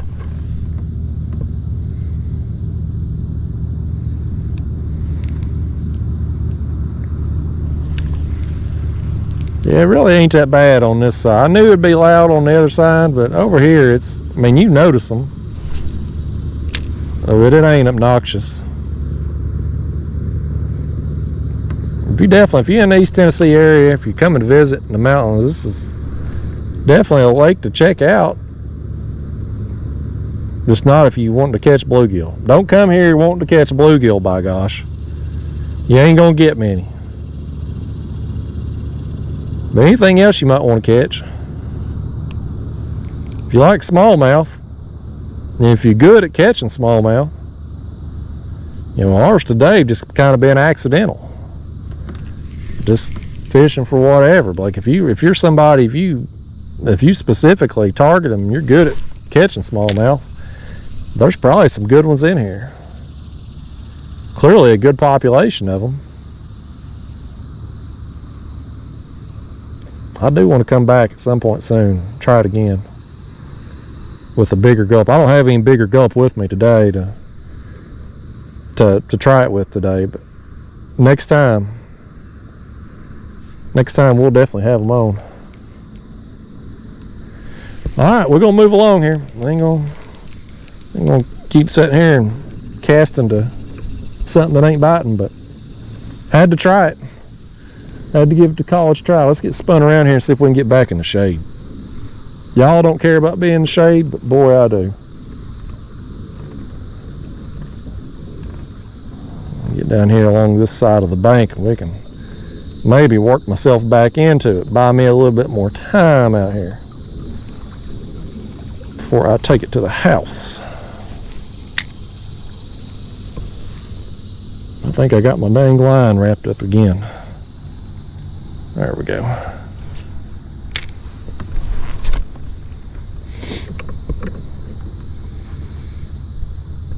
Smells good right through here. I think it's some pine trees. Got away from that old polecat smell.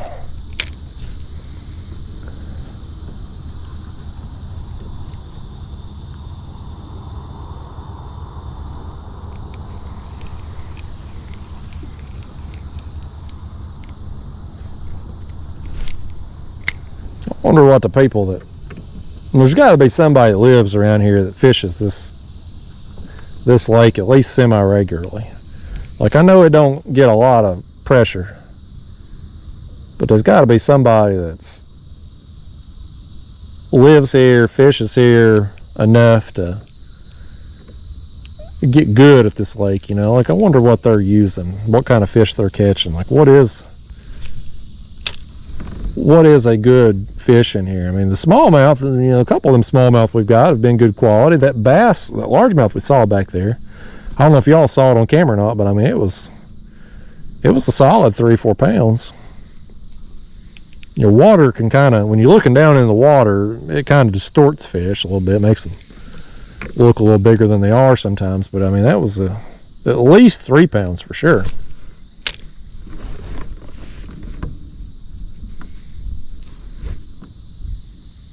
But I don't know overall, like I don't know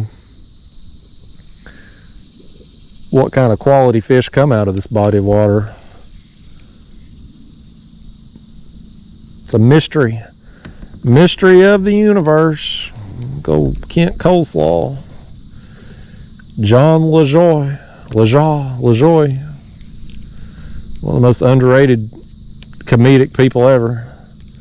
If you don't know who John LaJoy is, or LaJaw, I don't know how you pronounce it. If you don't know who he is, he played Taco in that TV show The League back in the day, which is probably one of the most underrated shows ever, because it's basically like a vulgar Seinfeld, really. Great show. He used to do funny videos on YouTube. That was back when everything on YouTube wasn't funny videos. I don't know whatever happened to the guy. He kind of fell off the face of the earth. I don't think he's been in any TV shows or movies in a while. Nothing I've seen anyway.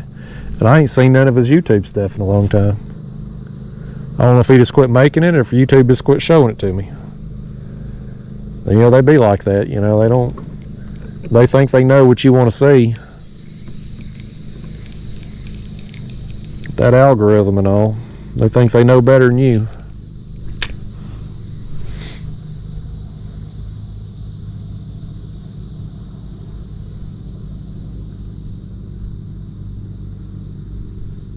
How long have we been at this now? Are anybody even still watching this crap? Lord, we're over 3 hours now.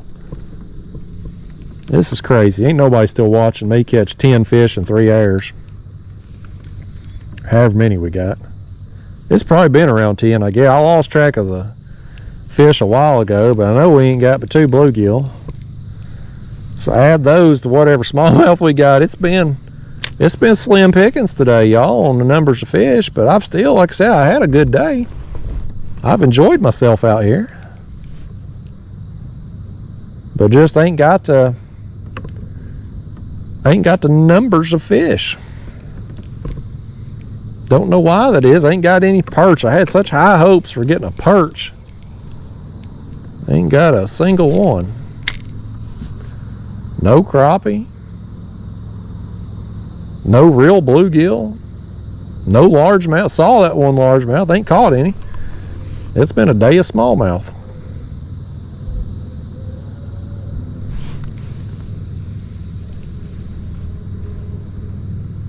Motorcycle Air is playing some music. I hope it don't pick up on camera. He'll be getting me a copyright ding. That's what I need. That's why I can't stand about the wakeboarders. Not just the fact that they're so disruptive. It's the fact that they turn their music up so loud that it'll wake the dead. And if they go by you and you got your camera going and it picks up on camera, well, YouTube will hear that and they'll get you a copyright ding. Even though you ain't the one playing the music, if it's on your video, you're still at fault. It's pretty ridiculous.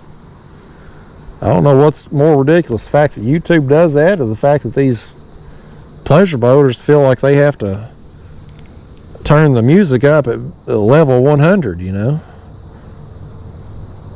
It's like remember that movie, The Office? The guy with the stapler is like, I was told I could listen to my radio at a reasonable volume.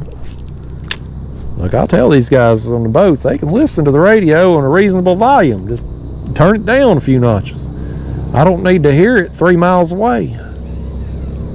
And normally the crap that they're playing, that ain't stuff you want to hear anyway.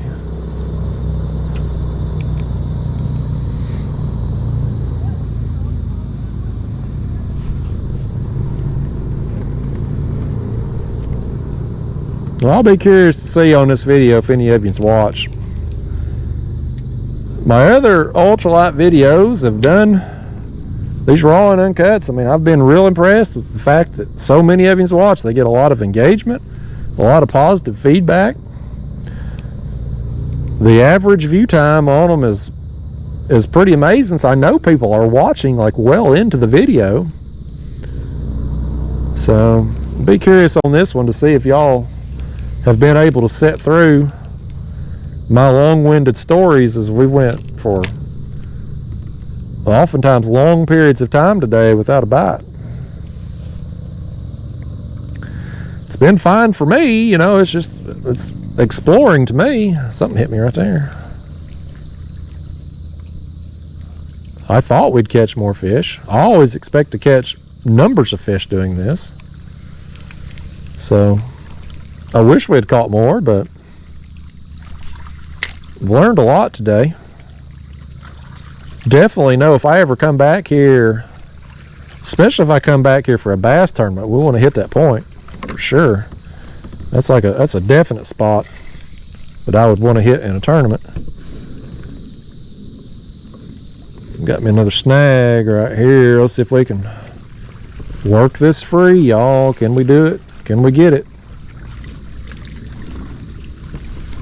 If we break off, I'm definitely going to end the video. I ain't going to subject you to me retying again.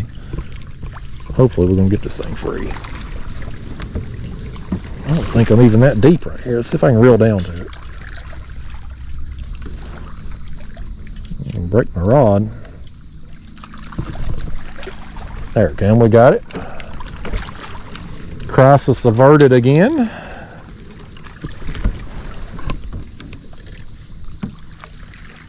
I do have my line wrapped around my rod tip again. I don't know why it keeps happening. I just switched out my line last night.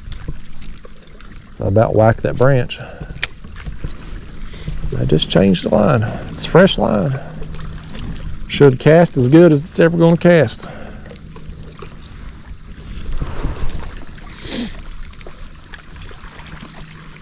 Yeah, we'll see how it goes. If the feedback on this video is good,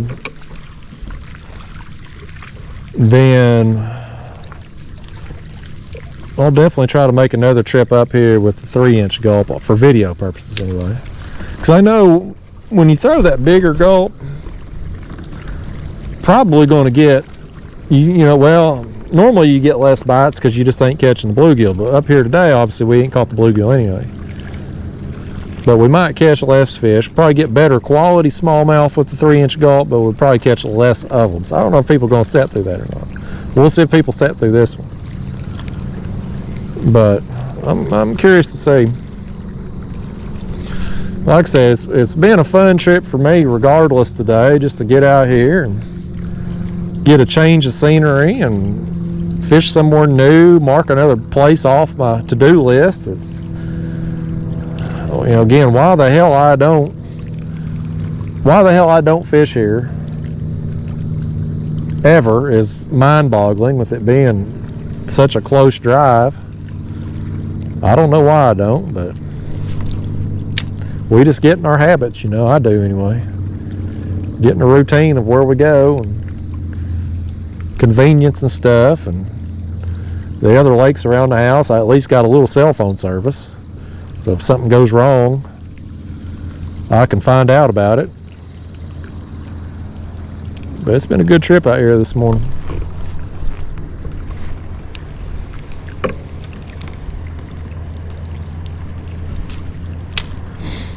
We just need us some more fish. That's the only thing that would make the trip better, is just getting some more bites.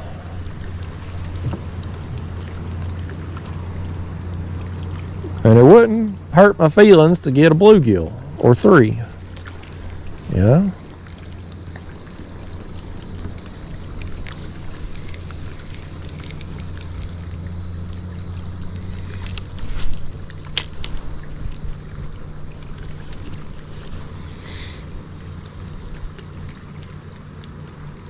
I feel like there's water moving. I feel like there's current flow going that way.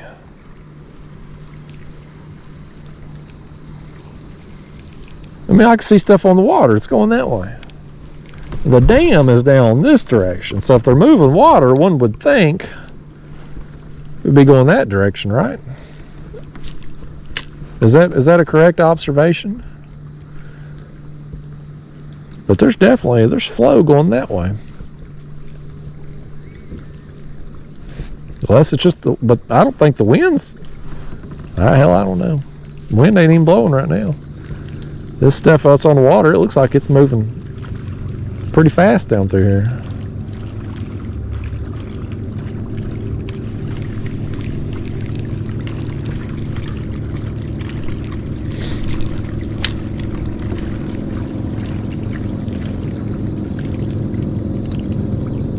I'm gonna have to wrap up this video soon, because for the 3 or 4 of you that have watched to this point, it's probably people that watch these videos, don't even really watch, they just listen. I've had a lot of people tell me that they listen to these videos while they're at work or doing a road trip or a truck driver, you know, something like that. We've been at this so long now, over 3 hours, I'm out of stories to tell. I'm out of commentary. If we had some fish biting, we could have probably had some stories get interrupted or delayed, and would have maybe took a little longer, but we just ain't had the fish interrupting us today. These fish, most of them, I guess, is being nice. They just didn't want to be rude and interrupt our story time, our philosophical discussions about kings and queens trading their crown for poverty today. What a fascinating thing that would be, though. Like, if we could watch, if you could take somebody from the old days and bring them into the future and just film and watch their reactions to the first time seeing the modern day technologies, like, wow, how amazing would that be? I think it would be neat to be able to go back in time too. Just, you know, we can watch old movies and stuff and kind of get an idea of how things were, but you're never really going to know how things were in the 1800s. You know, walk down Main Street in 1800, whatever that looked like, dirt roads and saloon and all that, you know, interact with people, smell people. You imagine how bad people had to stink back in the day, the days before running water and deodorant and all that. I mean, it had to be nasty. But it'd be cool to be able to go back in time for a little while. You'd have to be in a bubble or something, because if we was able to transplant and go back in time, every damn one of us would end up with smallpox. Like, we'd be so susceptible to it. We'd get some disease. Here's a fish. We just hooked into something right here. I think that's another bluegill or sunfish. That's another sunfish. Well, that's a big one too. Pretty thing. Well, let's put this one on the board too. This one here, he's probably 7 inches or so. Yeah, he's got to be over 7, probably between 7 and 7.5. Beautiful fish though. He's gonna make a very pretty bait. Some catfish was gonna have him a treat. Maybe tomorrow if I can get on him. I've been on a pretty good catfish bite lately. Finally got it. That's 3 bluegill now though. That's, hell, normally I'll get 3 bluegill in the first 10-12 minutes of one of these videos. It's taking 3 hours. We're averaging 1 bluegill an hour. Less than 1 bluegill an hour at this point. Ain't that something? If you had told me that before I come out here today, I'd have called you everything but a truth teller. That's how it's worked out today though. Don't know if it's just the lake or the location or what. I don't know. I think I got bit right at the end too.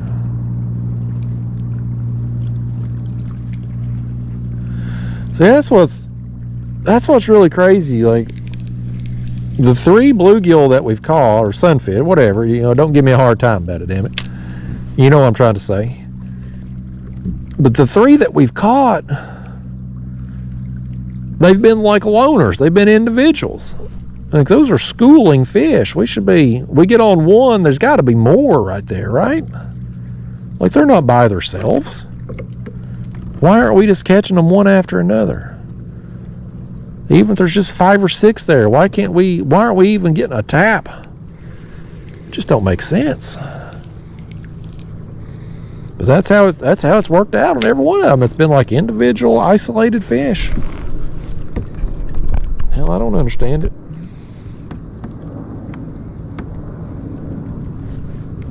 Thought I had a bite right then.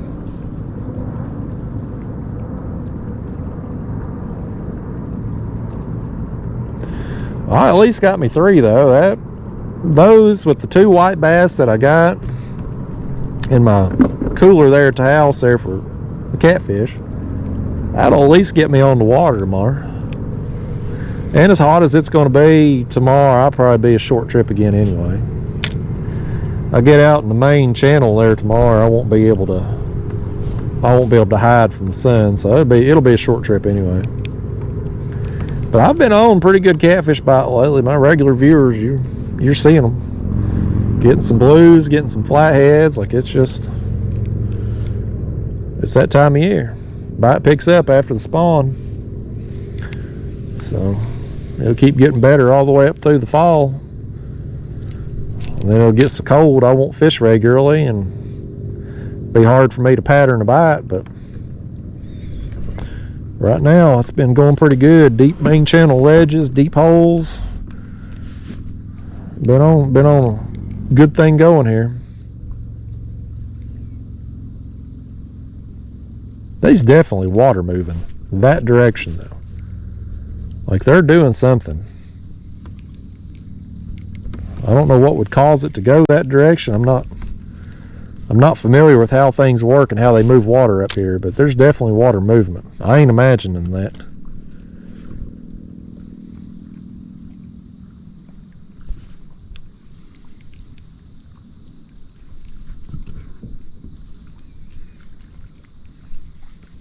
I wish y'all could smell that pine tree right there.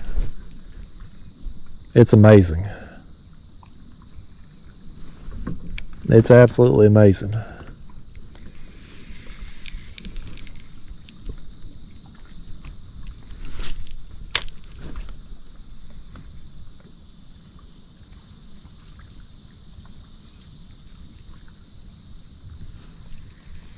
wonder how many of you's watching clean your floors with Pine Sol.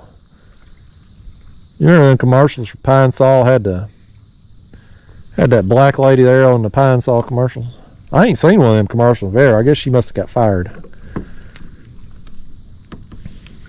course, I don't watch a lot of TV. Normal TV either. I don't see a lot of commercials. They might still be on.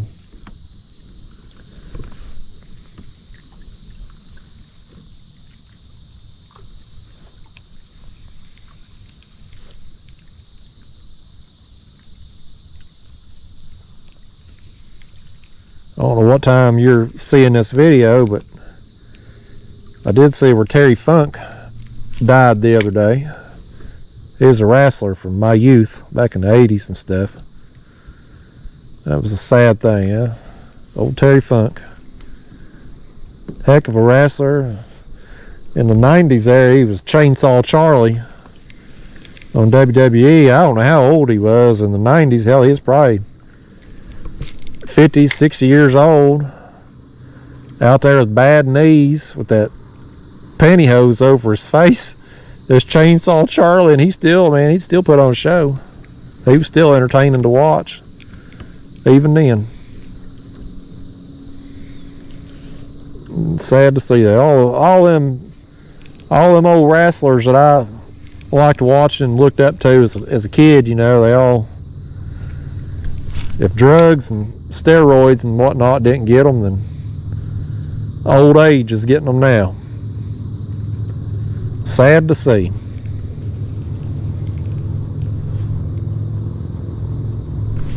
Boy, something was hitting me right there now. That was definitely a fish that hit me. He nipped me. Throw back up. He about ripped me off. Yeah, I know as a fish for sure now. He about ripped my gulp off there. We almost caught a thief on camera. I don't know what he was. We're going to see if we can tempt him again.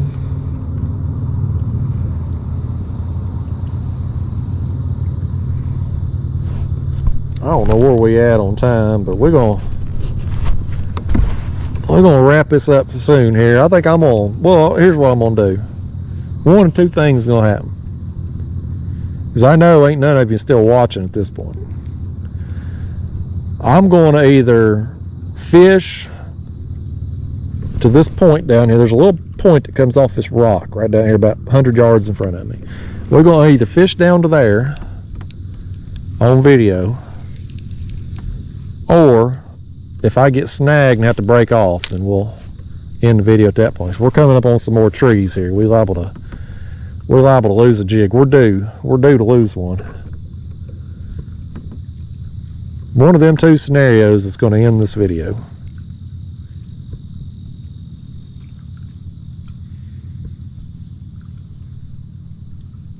I wondered there for the longest time though, you know, when I was doing the raw and uncuts, I started out at like an hour. And people watched.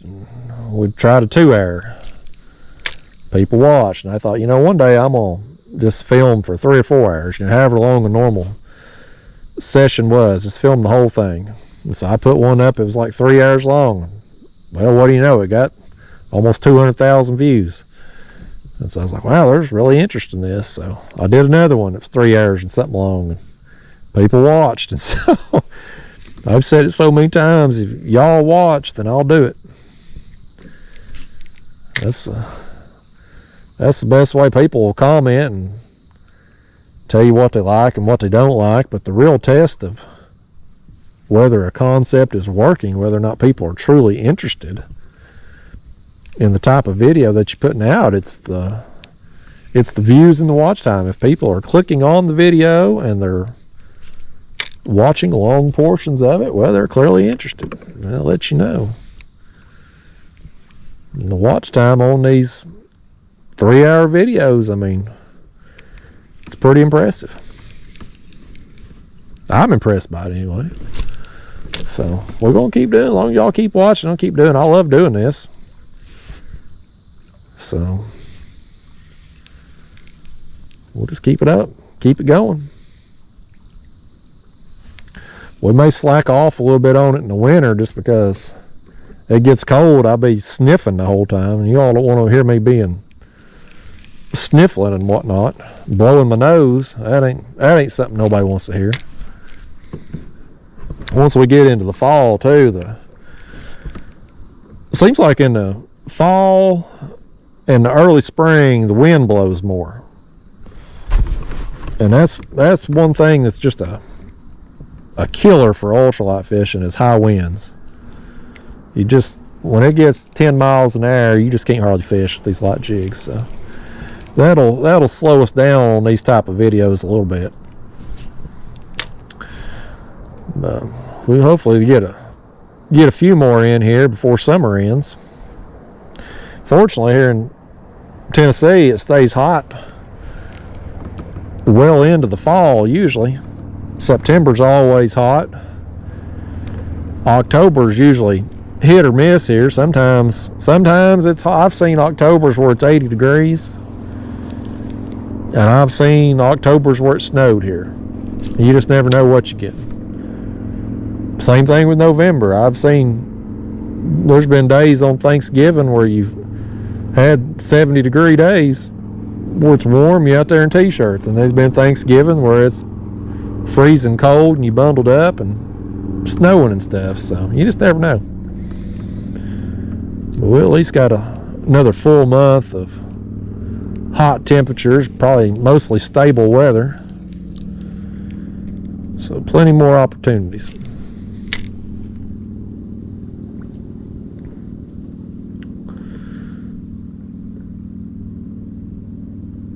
I just can't believe the thing I'm blown away by, y'all, I can't get over it, is that we ain't caught a bunch of bluegill. How do you not catch bluegill? Unless they just ain't a lot of them in here, and I don't know. Maybe they're in a different part of this lake. Maybe they're deeper. We've been fishing relatively shallow today over deeper water. So we've needed some fish to be up shallower. Maybe that's part of it. Either way, regardless of the reason, your boy here ain't got it done on the bluegill. Y'all have caught about as much bluegill as I have, and y'all sitting at the house not even casting a line. So pat yourself on the back for keeping pace with my bluegill catching skills without even having a fishing pole in your hand. You've accomplished something today. That's a hell of a, you can tell people you went fishing with me. Call your buddies up, call your friends, call your wife at work right now, and you tell her you went fishing with me today and you only caught 3 less bluegill than I did. Now that's the damn truth. It ain't even a lie. Unbelievable.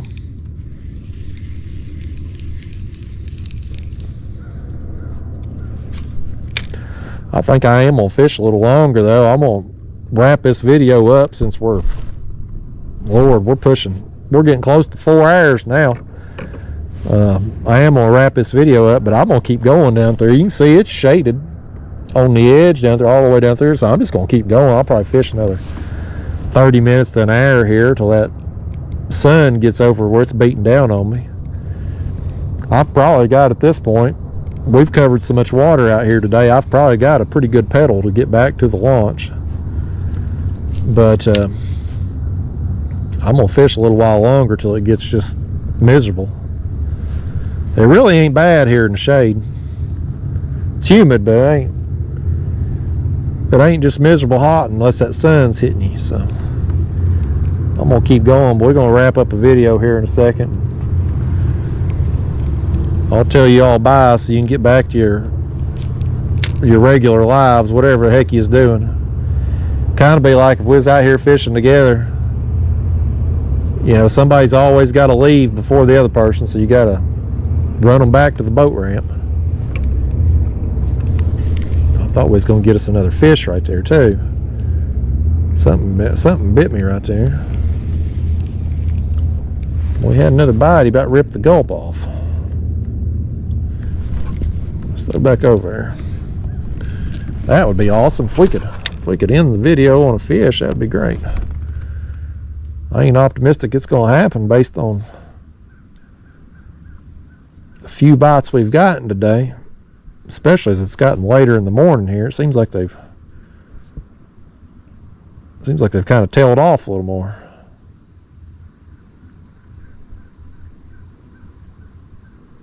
I'm gonna, while I got you on camera here, I'm gonna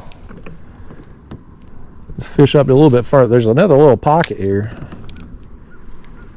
Looks like kind of the same situation we had before. I wonder if they ain't some smallmouth hanging out on this point.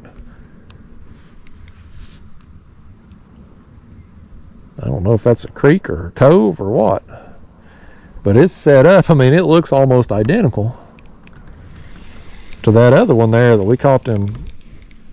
We caught that, landed that one smallmouth and got the other bites.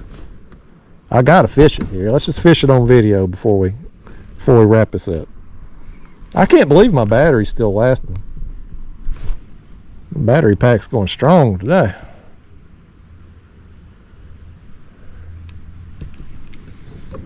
Shout out to GoPro. Ain't overheated yet. Battery's lasting. I hear water. Oh, I see it. It's back over there. It's coming off the hill. There might be something back there on that water.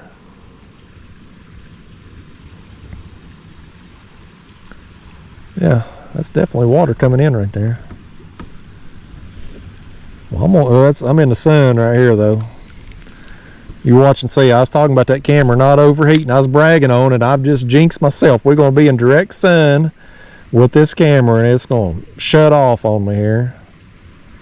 right here as I'm trying to wrap up the video anyway. I'll have to let it cool down to tell y'all bye. That'd be very fitting. Well, let's do this, folks. Let's make one more cast over here on video. It ain't my last cast for the day, but we're gonna do one more on video. I'm gonna let this thing sink down real good here. Let that, I swear it's moving, I ain't crazy. Let that current as it sinks down push back up here onto this point a little bit.